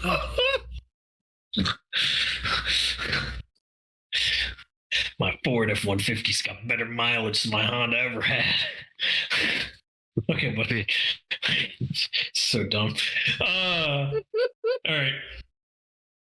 So it takes a few more hours to get out to the nesting sites. To get to that general area, it's like about a 2.5 hour drive, all things said and done. You're kind of like approaching the outer limit of where the nest could probably be. So they said it's like about the base of the mountain. You kind of like push on a little further, but I'm assuming like, you slow down a little bit. Is there a rough estimate of where it is on the map in relation to where we're at the moment?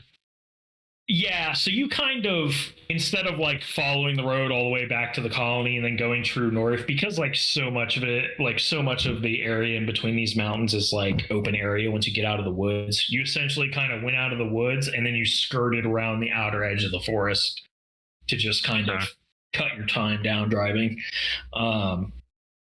So yeah. But is there also like, from what we saw on the map, was there like a certain point from that we can reference on whatever we have? And yeah, so like this vehicle, it's got a basic, like, I hesitate to call it a computer, like it has like a fucking dash computer type thing going on where you can kind of have a general map of the area. And you can kind of make out the area where she kind of highlighted like known activity is at. So you're not going to get lost. You have the means to navigate. The big issue is the activity is in the woods at the base of the mountain, so you can only drive a short distance into the woods before you have to get out because there's no road out here now. Right. But if anything, depending on like where the zone is, Corporal would have at least probably want to have the vehicle set up 50 meters or so away from the zone. Yeah, in that case, I mean, you would be parking it outside the woods. Because like as she explained, she didn't really like send her people in. They kind of figured out where there were signs of activity, and then they kind of just stopped there. Okay. So like you could park it at the edge of the forest essentially, and then it would be a little bit of a trek into the woods, and then you're in the zone of potential activity. Okay.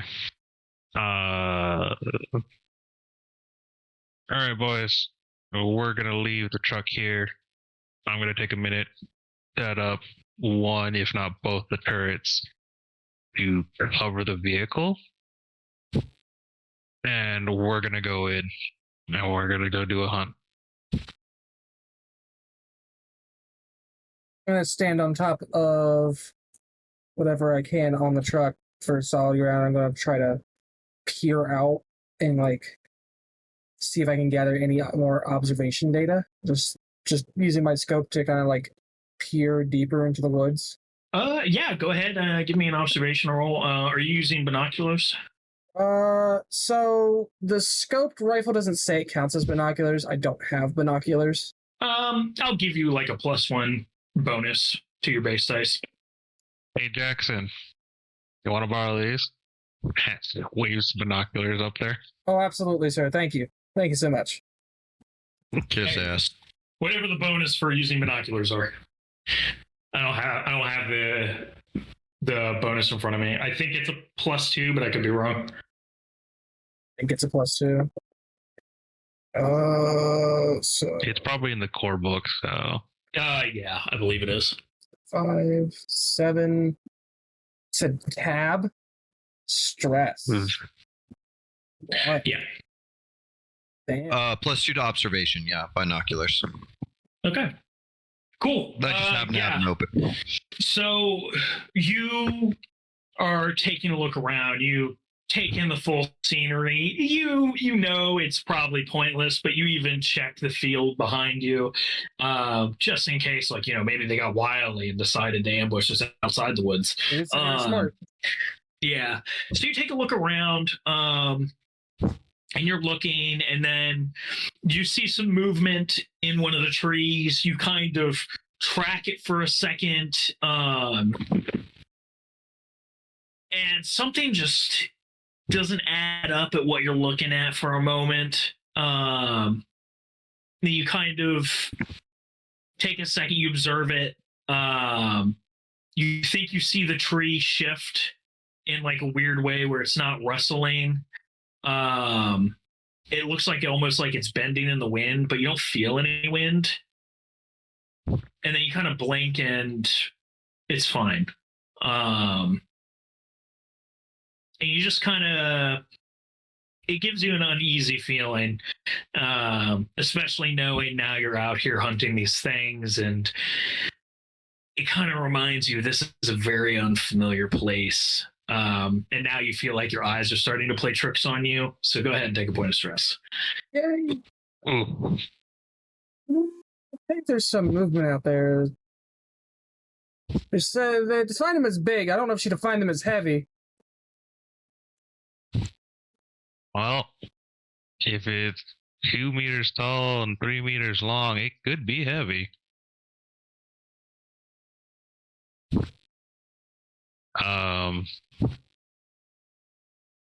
Okay. So Corporal's gonna set up one of the turrets in the back of the bed, kind of with a higher overwatch. Okay. And then he's gonna take the other turret and put it on the ground, and they're gonna kind of have overlapping fields of fire. Okay. As best they can be set up with. Okay. So these turrets, obviously they only have a sort of a cone. They can kind of shoot at like ultimately a 90-degree angle. So they kind of only go 45 degrees either direction. And then they do have some limited height adjustment. They don't have a ton, but they do have some. So they're not helpless on verticality, but the way you're set up, you're pretty confident that the one that's set higher could hit anything approaching the truck on the ground up until probably like they're right on top of the truck, essentially. Yeah. So just so you understand what you're working with. Okay. And you all have IFF tags, so you don't have to worry about the turrets just picking you up and deciding to turn you into Swiss cheese. If anything, I mean, they're not synths. It's true. If anything, I also have access to tech that allows me to also check in on them every now and again. So, you should have, it's either your PDAT or something else. It's one of the comm equipment things that you have that should allow you to connect to it. Yeah. So at least it's not that hard for me to just check in while we're out there, just in case something moves on it. Yeah, it's nothing complicated enough that will let you remotely control them or anything, but at the very least, you can check their battery life and their ammo count. And then, oh, look, it's sensing something, and it's done a thing. We probably need to look at it. Yeah. So that said, are you all going to trek into the woods? Let's do it. Cool. Yeah. All right. Loose formation, diamond. I'm gonna have my flamethrower out as my primary at the moment. I feel like having my smart gun out for a bunch of fucking lizards is a bit of overkill. Yep. Ergo, take point with that flamethrower then. Jackson, you're on back. Tristan, take the right. I'm on left. Copy that. So yeah, you press into the woods. It's becoming increasingly apparent, like it's getting more humid the further north you push. And you can still occasionally hear the faint rumbles of thunder miles away. And it's getting here into the afternoon. It's also like notably darker here in the woods. But you press on. And go ahead and give me a observation roll for the group.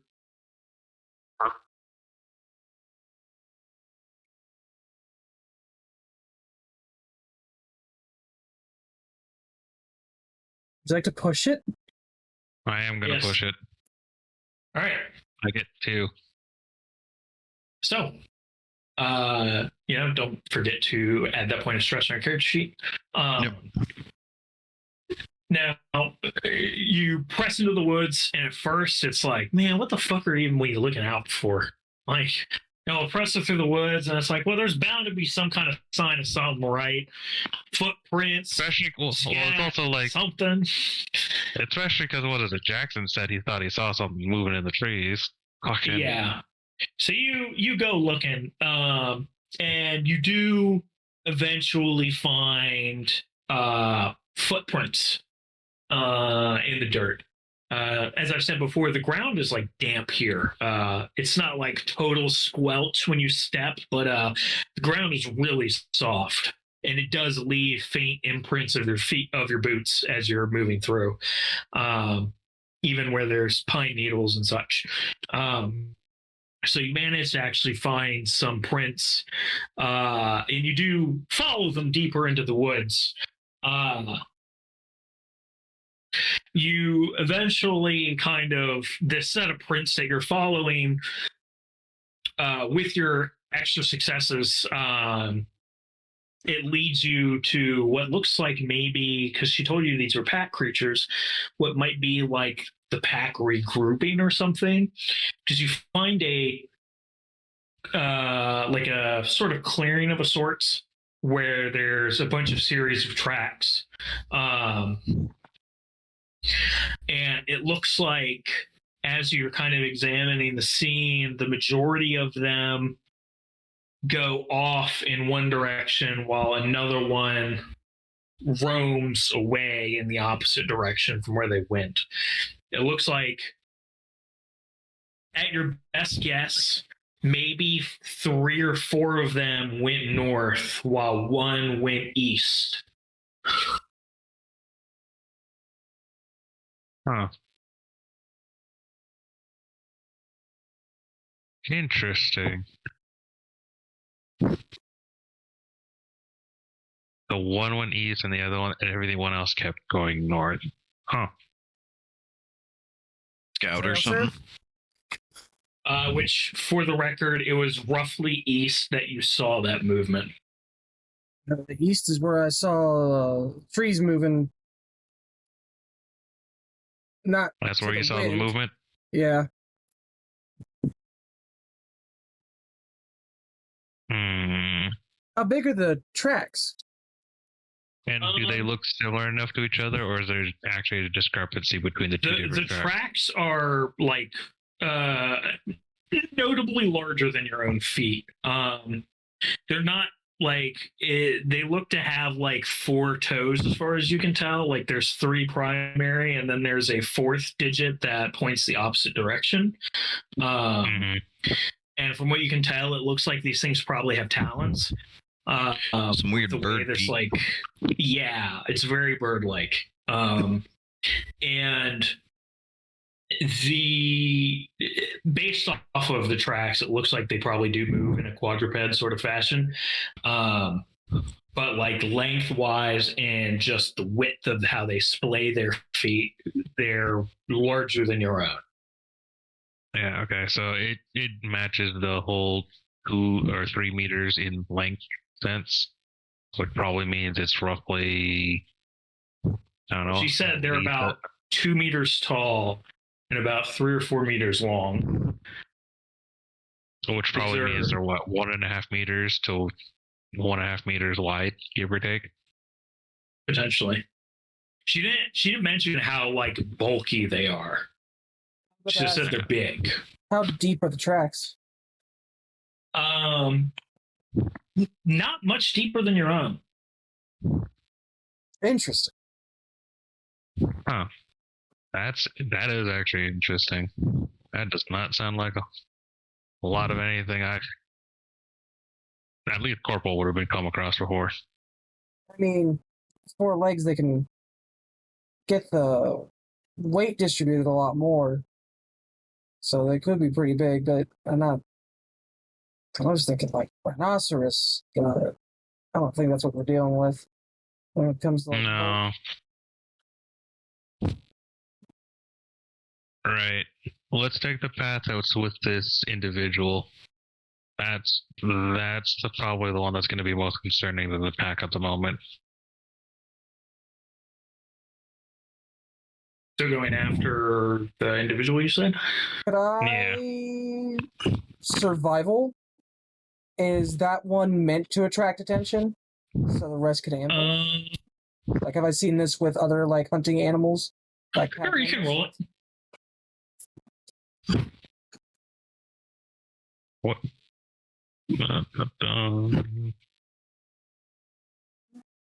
I also have survival.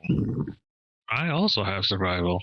I have 2 points in it, but I think I'm still checking. But it's a wits roll, right? Yeah. Yes. Yeah, it's wits. So I only have 4 dice. Nope. Everyone in our little team has survival, including Tristan. I mean, it seemed like a good idea. This is an alien organism. You've occasionally seen, some pack animals have been known to sort of have the distraction while the rest of the pack is encircling, the one to kind of get in front of the prey. You've not quite seen outside of people, an animal clever enough to specifically lead a trail to make predators think it's going off on its own, to bait it out for a pack. That's, as far as you know, probably a little too advanced, but then again, this is an alien life form. Who knows?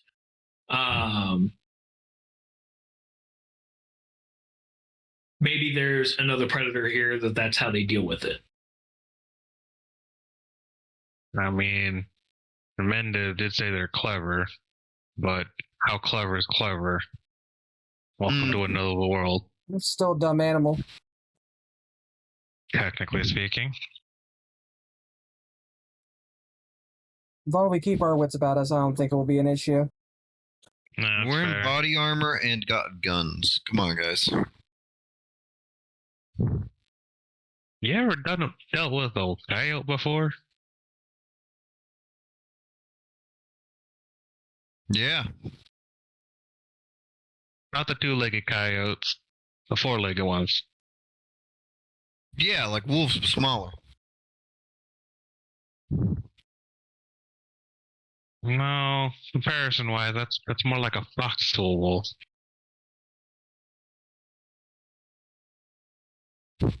I mean, I think we should. I'm pretty sure coyotes are smaller than wolves. I don't know what you're smoking, but No, that's what I'm talking about. Coyotes like a fox compared to the size of a wolf. You don't wonder why we're here. oh my Right. fucking god! Uh, If you start on about that fucking life shit again, Alright. Just get moving. Let's check out the straggler by itself. See what's going on. see these truckle fucks, Triss? So you've managed to already track these tracks up to this point. It's not hard to continue to follow them. It takes you about 15-ish minutes to follow these tracks, but they eventually reach a dead end, and you find a spot where there is it looks like the feet kind of drag to the side at one point. And then you can see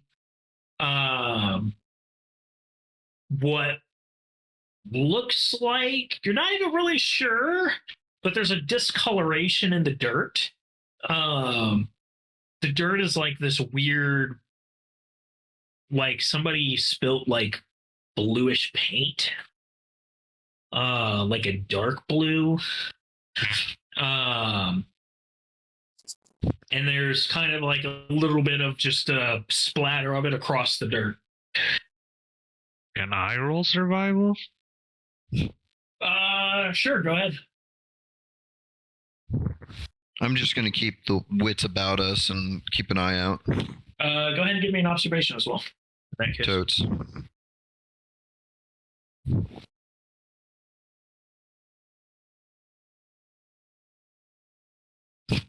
I'm not best at this, but you know, shit happens.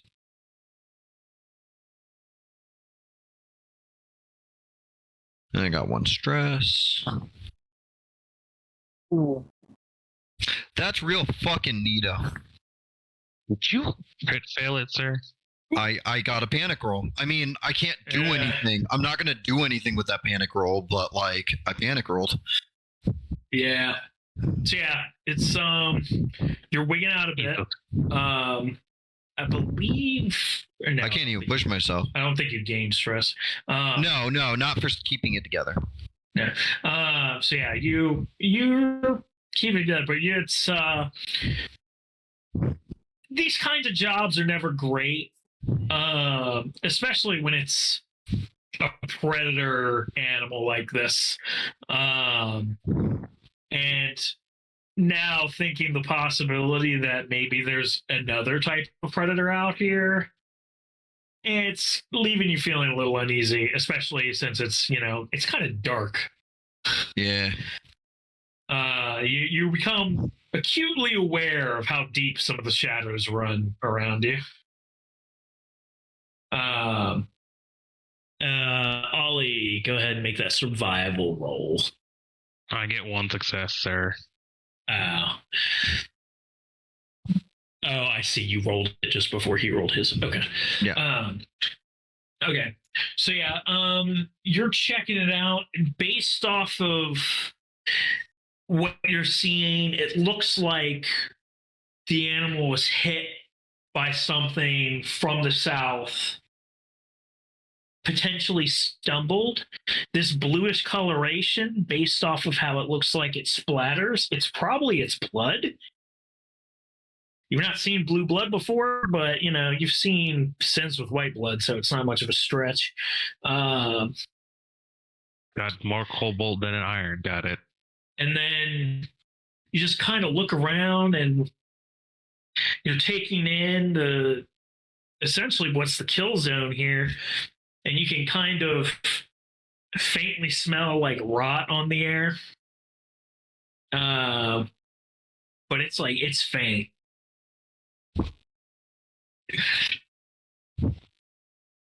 Huh. Jackson? Sir. What do you see around you?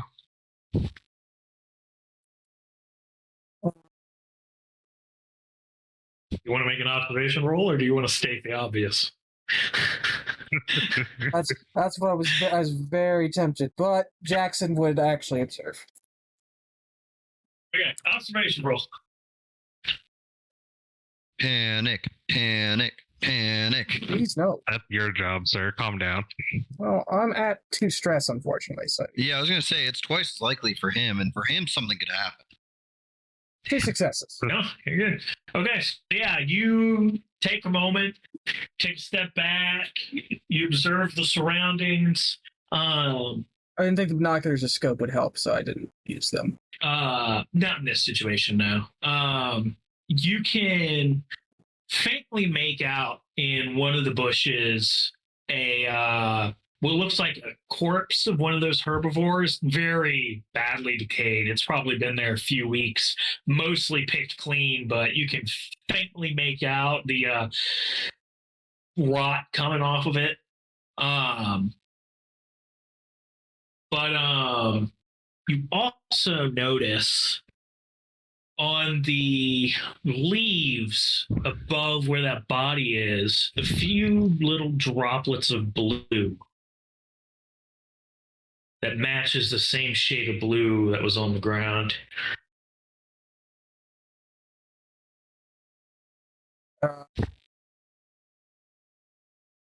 There I see their prey, and I will look up where the droplets are coming from.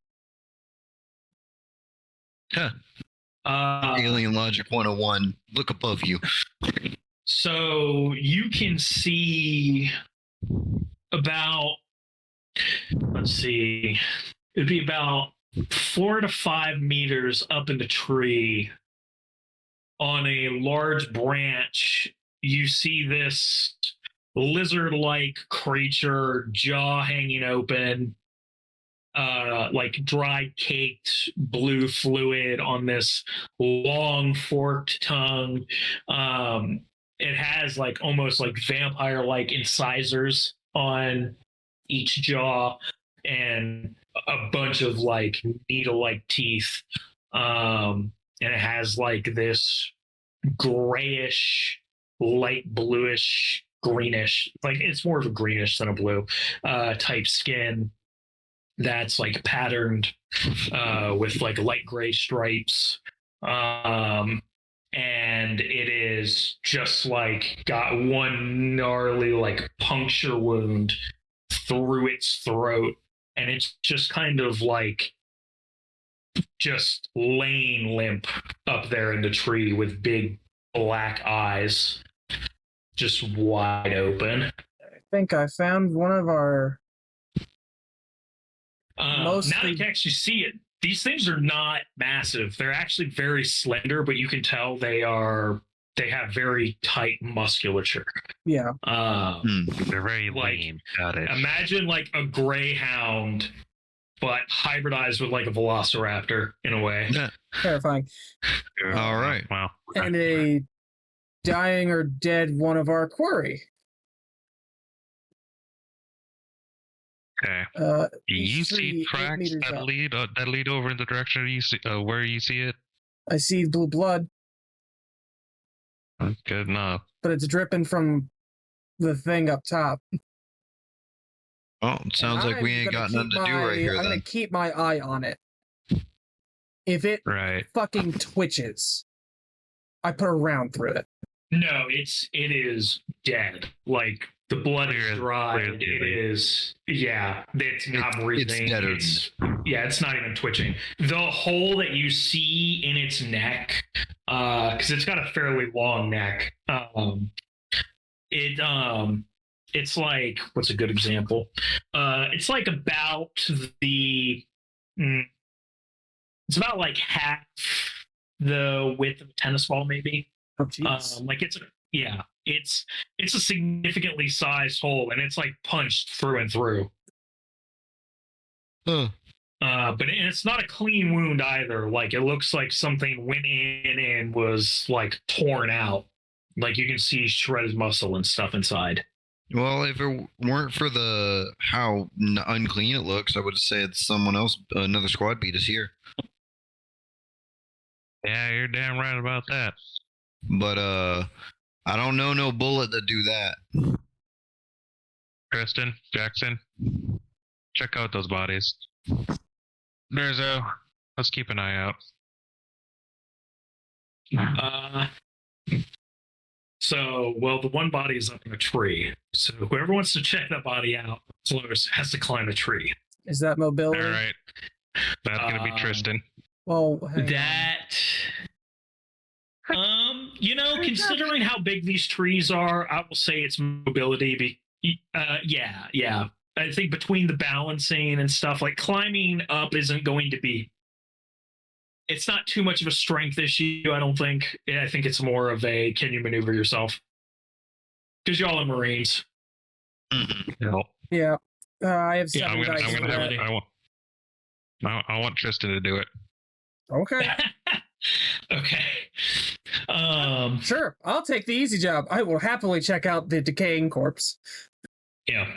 Yes, sir. So let's do the decaying corpse Yeah, look, first. dead as fuck. So, Brandon, go ahead and roll. I'll give you a choice. Either survival or medical aid. Survival or medical aid? Survival.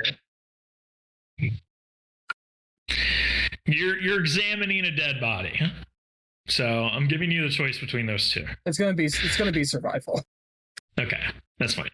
Ain't none of us good at patching people up. One success. Doc is, but So, Doc's climbing a tree. Yeah. All things considered, like I mentioned before, you're pretty sure this body has probably been sitting for like maybe a couple weeks. Like it is, I mean, there's barely anything on it. Like there's still a very faint scent of rot, but it's mostly picked clean. You can see some like chunks of rotted flesh. There is some fungus that has attempted to claim some parts of it. And like its eye sockets have been picked clean. It's mostly skeletal. And yeah, it looks like you're examining it, like trying to determine the cause of death at this point is very difficult. You can see what looks like maybe some kind of serrated blade or claw or something, maybe cut some bone, but it's hard to tell what could have been the cause.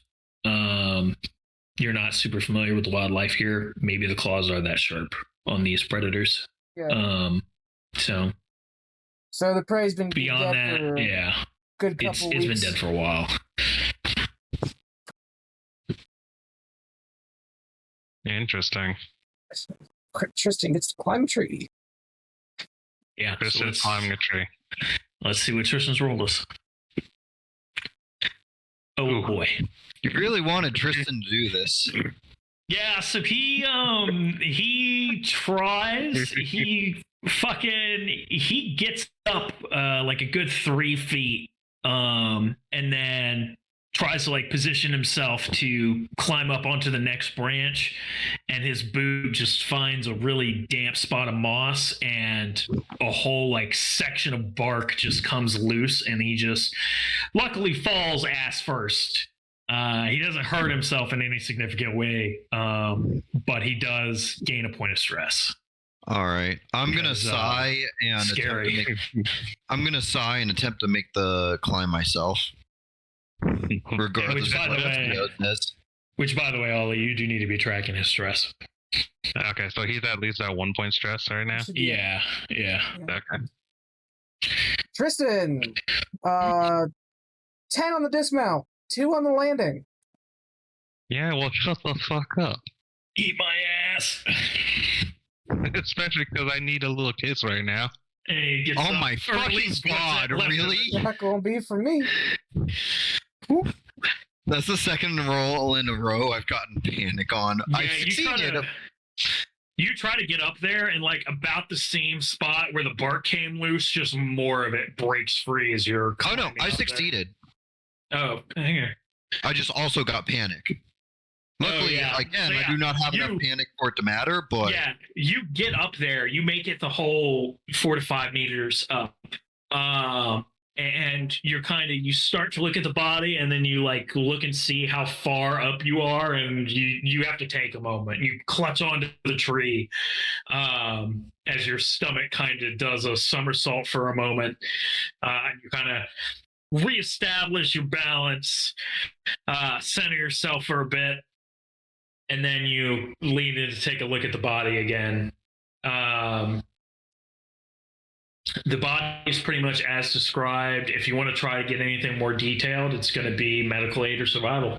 I'll roll survival, and then if that doesn't work, I'm going to kick it off of the tree. Sounds better than nothing. Don't forget your 2 stress there. I have 2. But remember, you stressed on the last test, and then now you're getting stressed again. I didn't stress on the last test. Oh no! I just panicked no. He each just time. panicked. No, you panicked. Okay. Nah, I don't Yeah, like it's an alien body. Something Yep. punctured its throat. So I'm gonna kick its ass out of the tree so everyone else can take a look. Cool. I'll Yeah, have so this- Tristan roll medical aid. Yeah, if this big ass fucking thing hits the fucking force floor. That's 8 dice, and then there's 1 point of stress for this man. It's damn ugly. On 9 dice, rolls 1 success. Holy fuck! Well, Yeah, so man. Tristan, he takes a moment, he crouches down next to it, and he kind of pokes it with his pulse rifle at first, and he's like, "Oh yeah, it's definitely dead," because the limp body hitting the forest floor wasn't enough. So then he finally sets his rifle aside and he starts checking it out, and he's like, he kind of props it up, looks at the other side of the hole, and he's like, "Huh." It's almost like he looks at the hole again, and he's like, "See those like grooves there?" And he's like pointing at the wound, and you can kind of very faintly make out like this like sort of indentations in the muscle. And he's like, it's almost like an arrowhead, but like, I don't know, maybe bigger or something. Like a round fucking jagged Like piece of... a Yeah, I spear or don't know. something. I say as I'm climbing down. Yeah, maybe. I'll go grab the. It definitely doesn't skull. look like one of these horns did this. So unless there's something fucking out here they didn't tell us about. Because whatever it was, I mean, that shit, I mean, look at that. That's fucking, that went through. I mean, whatever hit him, I mean, he probably didn't see that shit coming. What the fuck hunts the predator out here? Fuck if I know. You know what? They didn't say shit about that. They barely even said shit about the herbivores. I mean, Or at least the docile ones. to be fair, it's like sharks get hunted by orcas. There's always a bigger fish. How many sci-fi Yeah. references can I fit in an episode? Yeah, back before they went extinct, apparently, deer, they were actually opportunistic scavengers. Yeah, but they didn't have spears. They had antlers. No, but There's a I don't know, maybe unicorn maybe pig one of over them there. had like a really gnarly horn, maybe. Yeah. I don't know. Like old one eye, like you would expect old one eye, the long surviving fucking Sure. one horn. Yeah. Yeah. Some badass fucking big boy came out like a bullet and just fucking took this guy out. I don't know how it got up in the tree. Maybe it climbed up there. I mean, things live like a damn cat. Probably fucking climbed up there and bled out. Or you expect an old one eye to run up on it, smack it real hard, take its head and fucking fling it up there. Nah, I don't know about that. Nah, probably climbed up after it got impaled and died up there. I don't know nothing that would kill it and then just leave it up there. I Hey, ain't know let's- how Let's take a how look at its animals claws. work. What, Brandon? Let's take a look at its claws. What are we looking at for that? They serrated? They're pretty sharp. These are like full on, like almost bird-like talons. They're fairly curved. They seem to have like the bird sort of design where you have 3 prongs going forward and 1 going backward. So it looks like it's very plausible. Like these things could probably climb.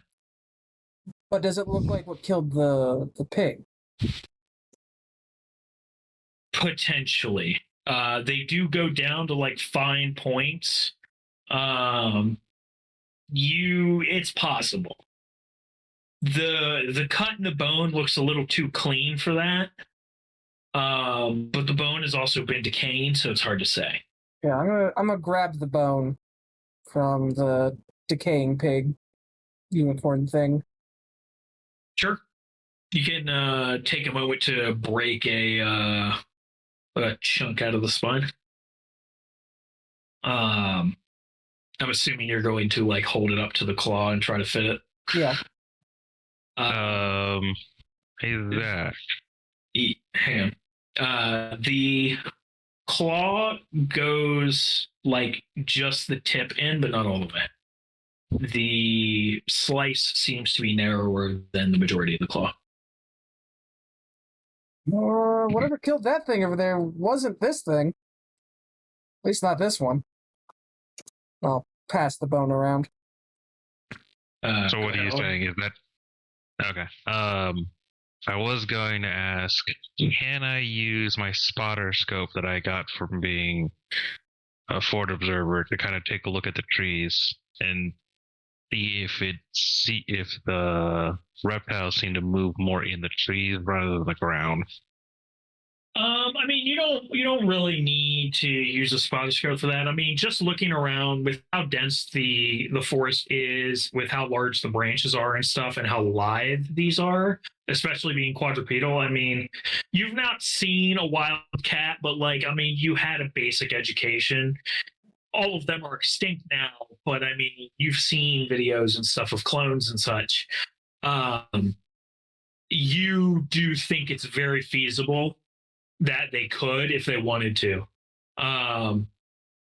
Finding physical evidence of them doing it is a little involved, especially for just using a scope, but you know enough that it would not be outside the realm of possibility, especially considering a dead one was just like full dead weight on a branch, and the branch did not seem all that stressed. Got it.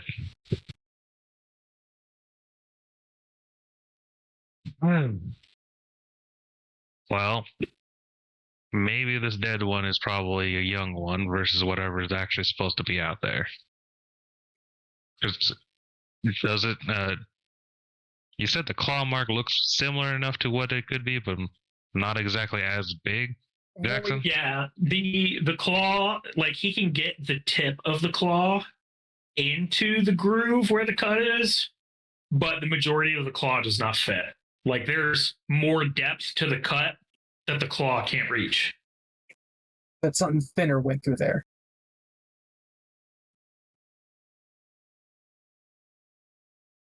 All right. Something.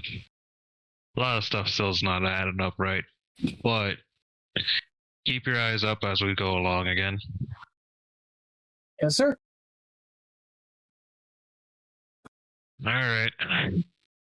Seeing as this is now a dead end, but we got a better idea of what the hell we're looking for. Let's make our way back to where we saw those tracks diverge and see if we can follow them and then find most of the pack. How long has it been since we've been moving, Zach? It's been about, I mean, at this point, you took 15 minutes leaving where that pack was. You probably spent about 15 minutes checking this little scene out. So, you know, you still have some daylight, if you can call it daylight. You've probably got a couple hours before it's like properly nighttime. Okay. Because they also mentioned they are more nocturnal creatures, so this is probably about the time they're supposed to start waking up. Yeah. Close to, at least. If it explained the movement. Yeah. If anything, might be a good idea to see if we can try and find where their nest or lair is, and then try and tackle it more during the daytime when they're not as active. Because just looking at the claw, even if that's not exactly what hit that fucking carcass, I ain't gonna want to be in the way of that. No, Yeah, never mind. as all this information begins to set in, and with it progressively growing darker, there is an uneasiness that is setting in all of you. Everybody gain a point of stress. God damn it. Of course. Welcome to the Alien RPG.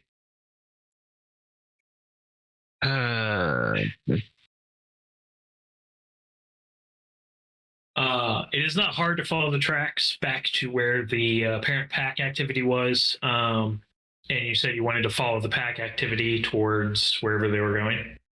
Yes. Northward direction. Okay. Correct.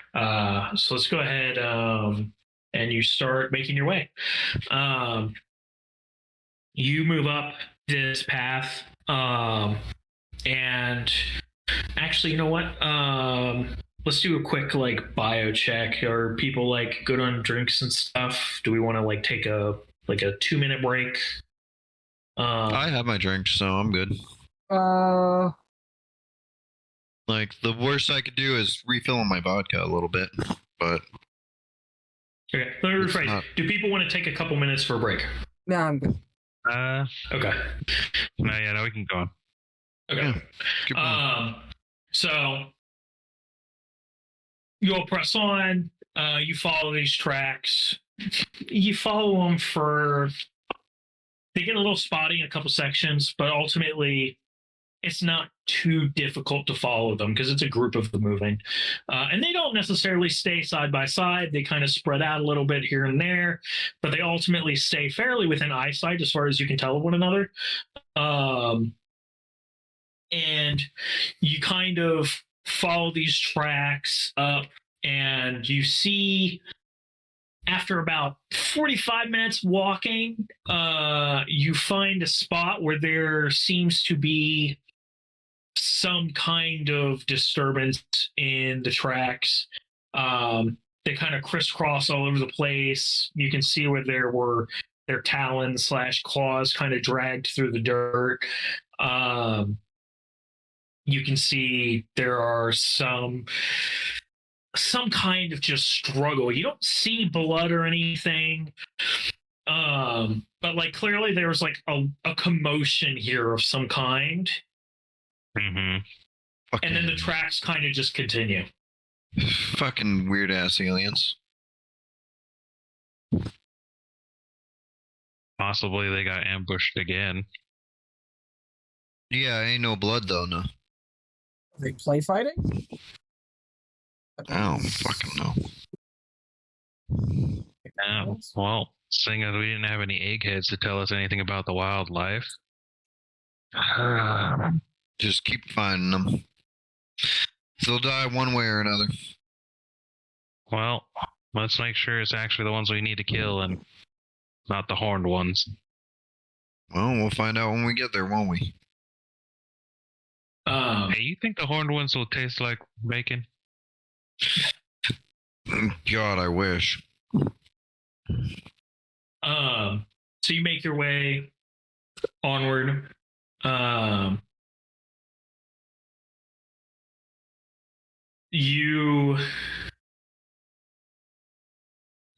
As you progress, the ground begins to slope upward. You're kind of at the base of the mountain proper after about 15 more minutes. Okay. And it gets a little bit more rocky here. And you can, through the underbrush, see what looks like quite possibly the entrance to a burrow where the tracks lead to. Okay. Interesting.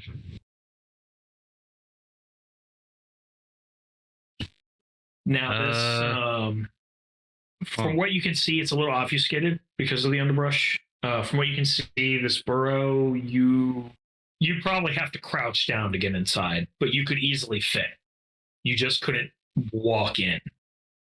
Okay. You're going to kind of have to get down, really bend those knees.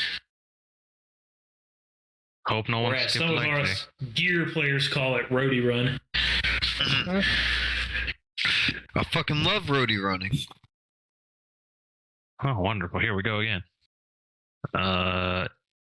Is there any way for me to kind of mark this on some sort of map so we can try and check it again later? Yeah, one of your digital tools that you have, I can't remember the name of which one it is, but you can note down the basic coordinates. so that you can upload those to a more fanciful machine. Wonderful. Huzzah. I do such a thing. Okay. So, what's the plan? Plan is, I probably will only barely fit down there. You can make it. You're just going to have to slide your smart gun along, probably. Yeah, that sounds like a lot of, I wait out here for you guys to come out, and maybe I burn something on the way out. Where are the suppressed pubs located? Oh, you have them with you. No, I know, but I'm trying to remember where they were described at, so I can actually make a better idea. I think it's in the Colonial Marines book, potentially. Okay. I don't think there's really much in the way of rules for them, per se. I think they do have like a power charge, I believe. You'll probably need to make a power roll. Yeah, you'll have to make a supply roll. A supply roll? Yeah. Let me double check how that works. Yeah.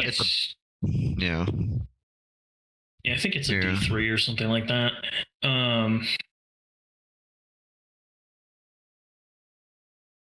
That's the one roll I forgot to. Pups, full spectrum spotter scope. Where are the pups? Oh, I see poncho. I see the body armor. The pups do not spot any enemy in the right. Oh, that's telling me about some stage of something.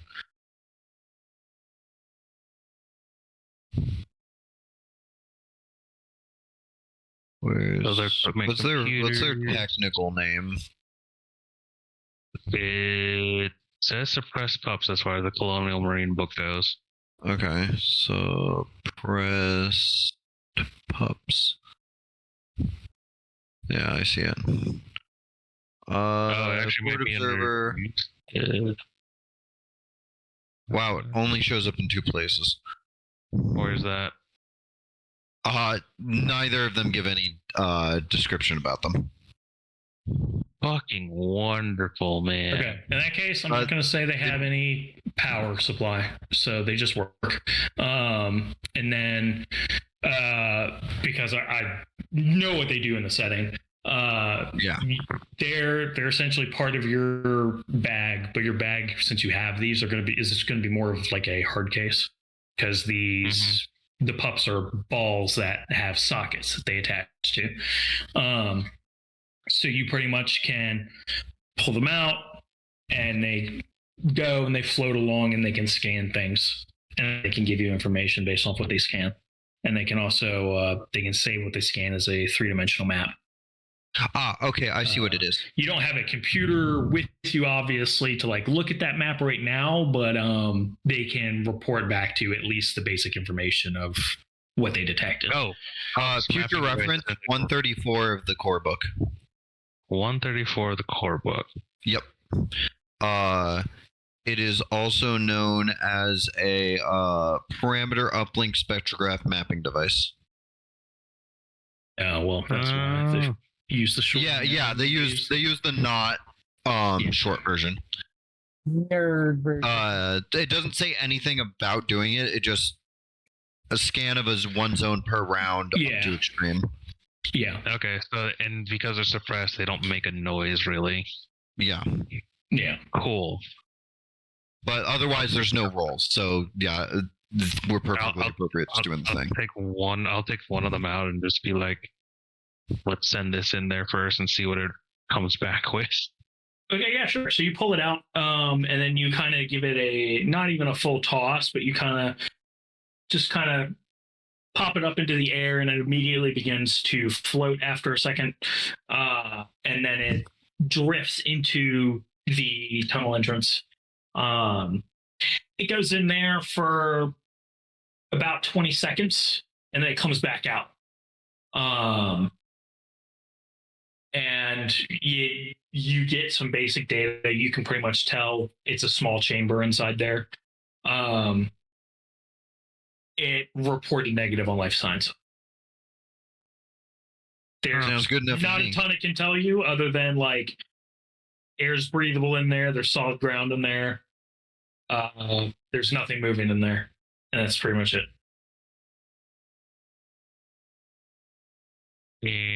Interesting. Well, that sounds like enough for me. Yeah. Well, I ain't we'll got go ahead and nothing leave against it. holes in the ground. I just don't feel like crawling one today. Well,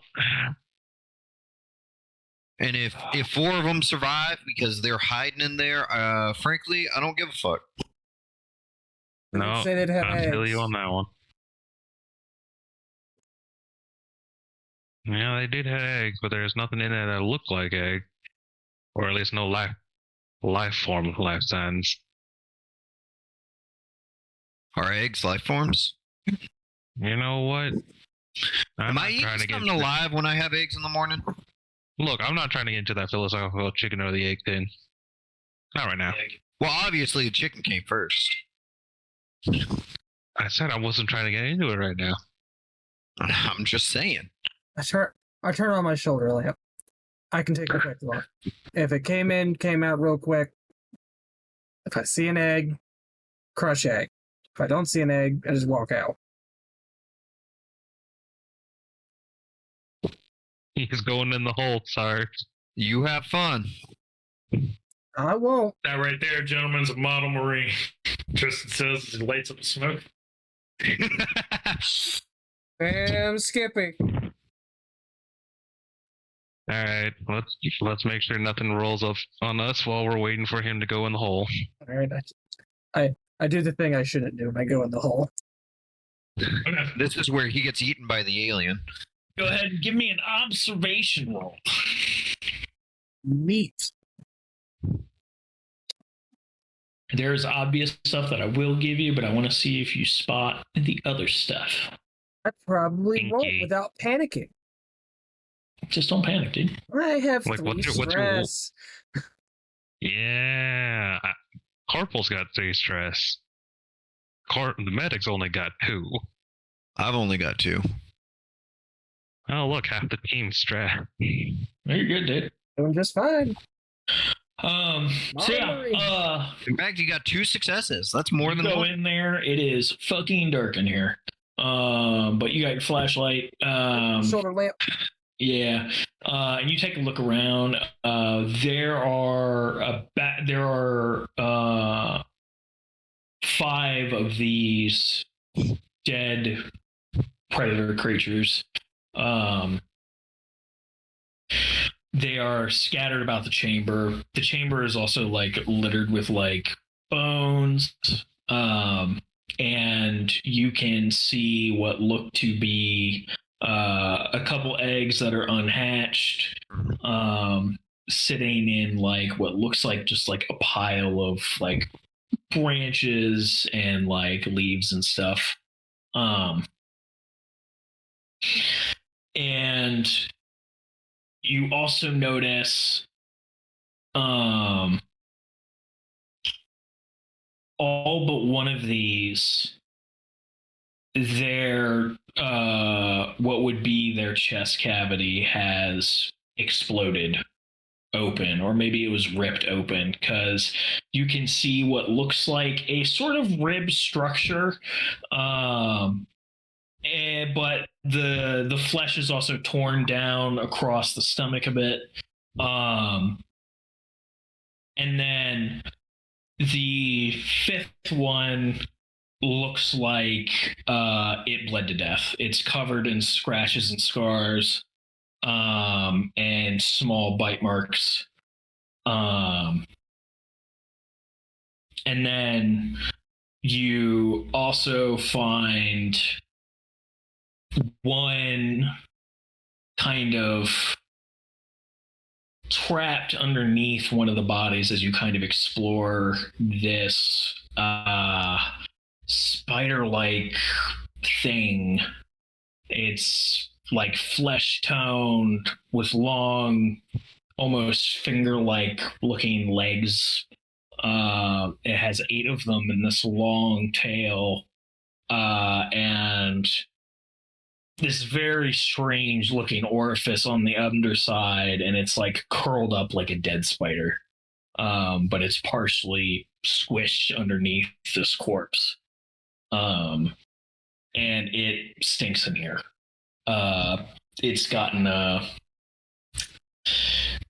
perfume would be a word. It's a pretty. The smell's pretty bad in here. Does it smell fresh, or like decayed? It's rotting. Like these are dead bodies. You haven't seen bugs, so you don't hear any flies or see any flies or anything, but it's pretty fucking dank in here. Hey, Doc. Go ahead and gain a point of stress. Yeah. What's my maximum Damn, stress you are level? just getting all of it. You cap at 10, I believe. Okay, I didn't know if it was like based off wits or anything. Yeah, it's however many boxes your sheet has, which I believe is 10. Okay. Yeah, if you're at 10, then you pretty much auto fail panic rolls. Yeah. Hey, Doc. Which one's the doc? Is that the NPC? Tristan? That's the NPC. Yeah. What's up? Don't tell me you got killed in there. I don't want to have to drag you out. But a lot of things died real weird, and I found eggs, so we might want to take care of that. Anyone want samples? No, I'm just gonna shoot them. Doc, go take a look at what he's saying. Yeah. Urzo. Puts out a cigarette, turns on his shoulder lamp, and he fucking hunches down and It it's smells like, like I'm hot getting enough for this ass in shit. here, by the way. Yeah, I ain't crawling into that fucking clown car. No, I was just gonna tell you, get the flamer ready, because once Tristan's done taking a look, we're just gonna burn that shit. It's in my hands, isn't it? No. Well, that's what I said. Get it ready. He just shakes the flamer at you, not like aggressively, just like, bruh. What the fuck? I don't know what does that. Because, like, looking at it, like, it doesn't come out the back, does it? What the fuck? What the fuck is this then? Yeah, he grabs one of the sticks from one of the nests and kind of like tries to pry open one of the rib cages to look inside. Ugh. God damn. Do you need Tristan to roll dice or something? Yeah. He needs to roll a medical aid check. And with his 2 stacks of stress, got it. I don't want to hear it. Yep. I know, but it's still gonna be funny. 2 stacks of stress. Which he does also need to gain a point of stress. Of course. Oh, you bastard. So I get it after or 3 before stacks of the roll? stress. I'll say it's after. Okay. So he's looking it all over, and he's dumbfounded. Like, he's looking it all over. He's like, well, anatomy is, anatomy to a degree. He kind of pokes at the ribs, looks at it, tries to hold it open with the stick some more, and it's like, I mean, it looks like something came out of them. Except for that one over there. What the fuck is this thing? And I point at the squashed spider. Some kind of, it looks like some kind of fucked up spider. I don't know what the fuck's up with that. This is, yeah, I don't know. I think, let's get the fuck out of here. I can't fucking stand it. God, it fucking reeks. Yeah. Hey, grab that weird looking spider thing y'all keep chatting about. Yeah, sure. We could probably give it to the egghead tomorrow and see if they can figure out what fiddle fuck with it. Yeah, but they could probably fiddle fuck with it better than the engineers at camp. I'll take a stick and I'll fucking drive it through it. I'm just gonna have it kebabbed. I ain't touching it with my hands. is nasty. Go ahead. So yeah, you stab it with the stick, and as the stick pierces the soft underside, you immediately hear a sizzling sound, and you can see, smoke from a chemical reaction coming off from where you've punctured it. I fucking pulled the stick away and look. Yeah, you can see this like greenish liquid that kind of is bubbling, and the stick you can see is like actively melting and dissolving. Drop the as stick. Yeah. It continues to like sizzle, and you can see it like starting to dissolve bits of like the dirt and like pine needles and stuff on the floor. Sir, the spider is a no-go. What the fuck you mean a no-go? Well, it bleeds acid. And I bleed acid? I don't know. You know, the more I'm here, the more I hate this planet. I hate it. Besides that, Atmo. Seconded. The two of you can't see what's going on in there, but with the descriptions and everything, those of you outside, take a point of stress. Good. Oh, great. Sorry, Thanks, me. guys. You're You're welcome. real pals. Your imagination is running wild. Big ass spiders that bleed acid is starting to fuel your nightmares. What? Okay, hold on. Hold on. There's something going on with our helmets that I kind of want to take a look at. I just want to see if our helmets also got any fucking goddamn built-in cameras. If it's got a camera, I'll take. Mine does. I'll take a picture. No one's gonna like the picture, but I'll take the picture. I ain't going in there, but mine does. Hold on. I'm taking a look at it. Well, you have the targeting system. That's not the same as having a camera. It records my targets. In real time, it immediately deletes the footage. Yeah. Built-in comm unit, personal data transmitter, combat webbing straps, contact points to monitor, transmits to tactical monitoring system. Okay, so none of us have a fucking camera. Nope. That's hilarious. Yep. Actually, what's also funny is I can actually access the cameras on the fucking turrets because I have a PDAT. Alas. They're all the way fucking over there. Yep. Well, I meant you use the pups, right? So it took a scan. So we just gotta get you to a computer, and you're gonna get to see all of this shit. I say we burn this and get the fuck out. All right, get your asses out of there. Get your asses out of there so he can Durzo can light it. Oh, thank Christ. It smells worse than Durzo's feet in here. It just immediately starts coming out. I heard that, Trist. I thought we was friends. Good. I'm glad. All right.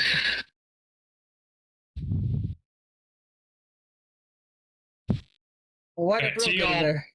make your way out. You're going to use the incinerator unit, I'm assuming, to torch the place. Yeah, I'm gonna just fucking stick the hose in there and pull the trigger. Ooh, make me a supply roll. So supply Sure. roll, the way it works is you roll your current number of stress dice. And the number of face huggers you have reduces the amount of supply for that piece of equipment. Ooh. So no face huggers. Okay. So cool. You do not lean too hard into it. Your comp cool collected. Use only the required amount of fuel to cook the chamber. All right. So you get a nice fire going. Are you all going to head back to the colony? What's the plan? Yeah, it's starting to get dark. I don't want to be moving around with anything that's lethal right now because, one, wicked ass sharp claws that are probably going to want to eat me with those forked ass tongues. Two, whatever the fuck that acid eating, bleeding fucktard thing is.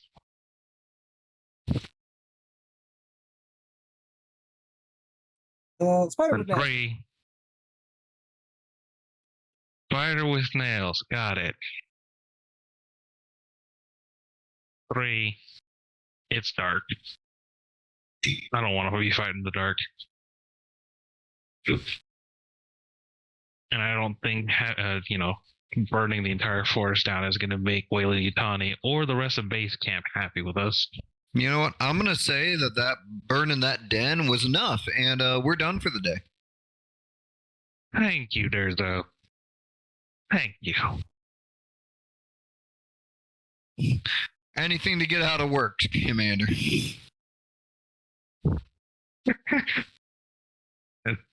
Don't you know it? All right, diamond formation. Durzo, you're still on point. Let's take a look. Yeah, whatever, Sarge. Out here. All right, so you all make your way back out. The turrets seem undisturbed. Everything seems as it was when you finally make your way back out. And you get loaded up in the truck and make your way back towards the colony. I think we'll call that a good stopping point. You motherfucker giving us a face hugger. Ride your way back and spend a good hour or two contemplating all the weird shit you've seen today. As we roll back, who's sitting in the cab? We're gonna see drones in the next fucking, or not even drones, runners. You're sitting in the cab? Yeah. Okay. I sure as hell ain't. I know you ain't. Tristan's probably still sitting in the cab. Okay. So, Brandon, you and the NPC are just going to silently hear the corporal muttering off what sounds like prayers on a rosary. I'm going to de-stress as we drive back to base camp. Oh yeah, I'm just smoking. Not if you're the one driving. Oh, you fucking bastard.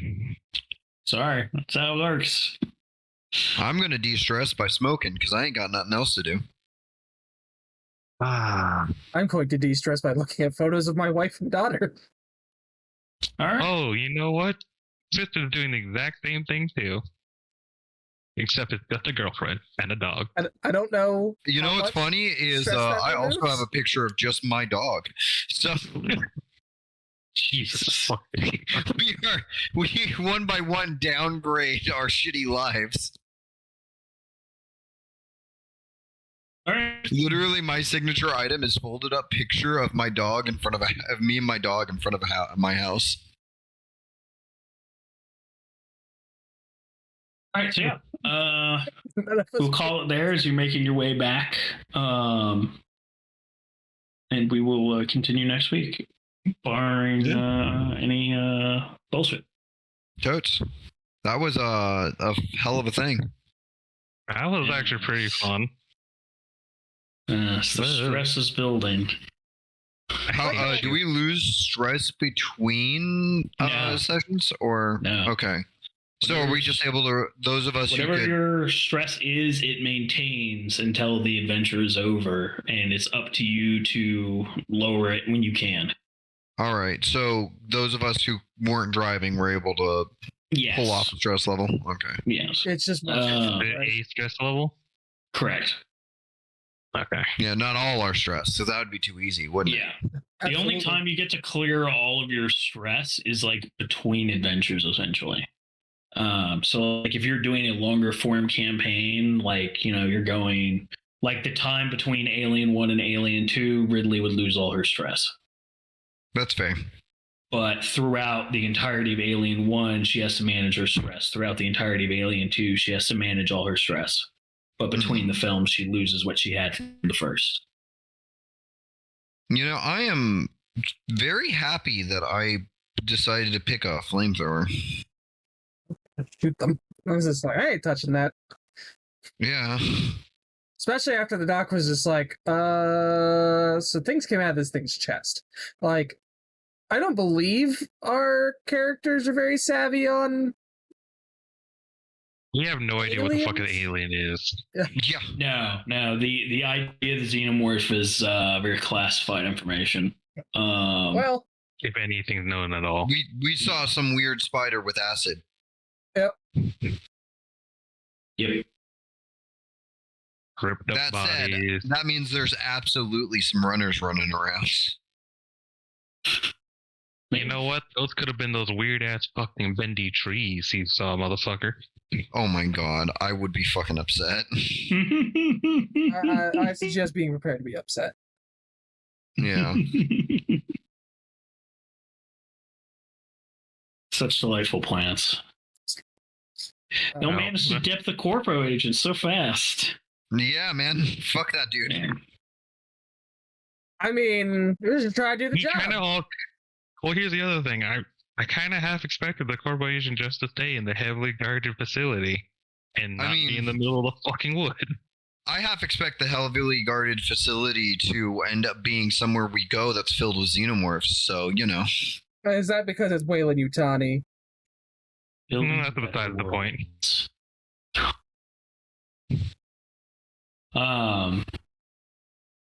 But yeah, I mean, we'll see how things unfold.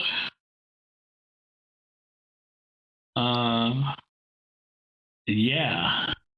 Any gambles on who dies first? Me.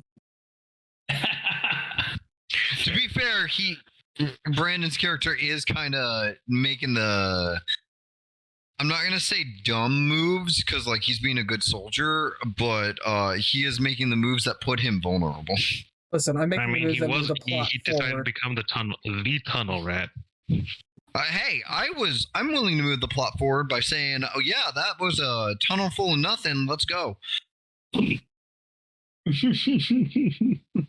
After throwing a few flames down the hole just to be safe. Yeah. Didn't need to see what was in there. Didn't care. Gotta be thorough. No. We are Marines. We just gotta kill shit. I mean, Yeah, be No, thorough. I'm loving the tone of this though. I've been actually really excited to play like a AVP game of some sort. Oh, who said anything about AVP? It's set in that universe. You can't see it. I'm squinting. Yeah. You're lucky I didn't just mention Edge Runner, like, or not Edge Runner. Blade Runner. The other Blade Runner. Yeah. Main same universe. Yeah. That's what I'm saying. Like, so. Yeah. I think the system is neat. I definitely think it's definitely designed around short adventures. Oh yeah, for sure. Longer like, campaigns absolutely demand you to have like time skips between of some degree, because otherwise, like, it's untenable.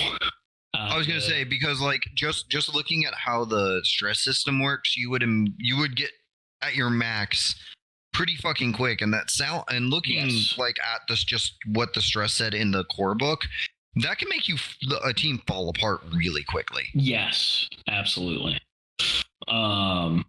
And it's that combined with the lethality of the system. Yeah, so it's brutal. I can imagine that like it's good for short adventures at a time. Yeah. And if you want to do a longer thing, a longer thing is really just a string of shorter things. Yeah. It's very. It reminds me a lot of the Delta Green and Call of Cthulhu systems. Not the same vibe as much, but definitely like for structure on how you'd want to do it, very much the same. Yeah, and I'm gonna look at Delta Green at some point in the future. I remember, Brandon, didn't you consider that for like an SCP thing at one point? I did, and then one person joined, and for a play-by-post, and then characters weren't made because It just kind of fell off, and other things became more important. It's fine. Yeah, I wouldn't like trying to like take shots at you. I was just like, I thought I remember that. Listen, man, I'm just always ducking behind cover. But you've seen my family. You know how it works. You say crawling inside the hole that I could have just lit on fire, and we would have been like 5 stress short of where we are now.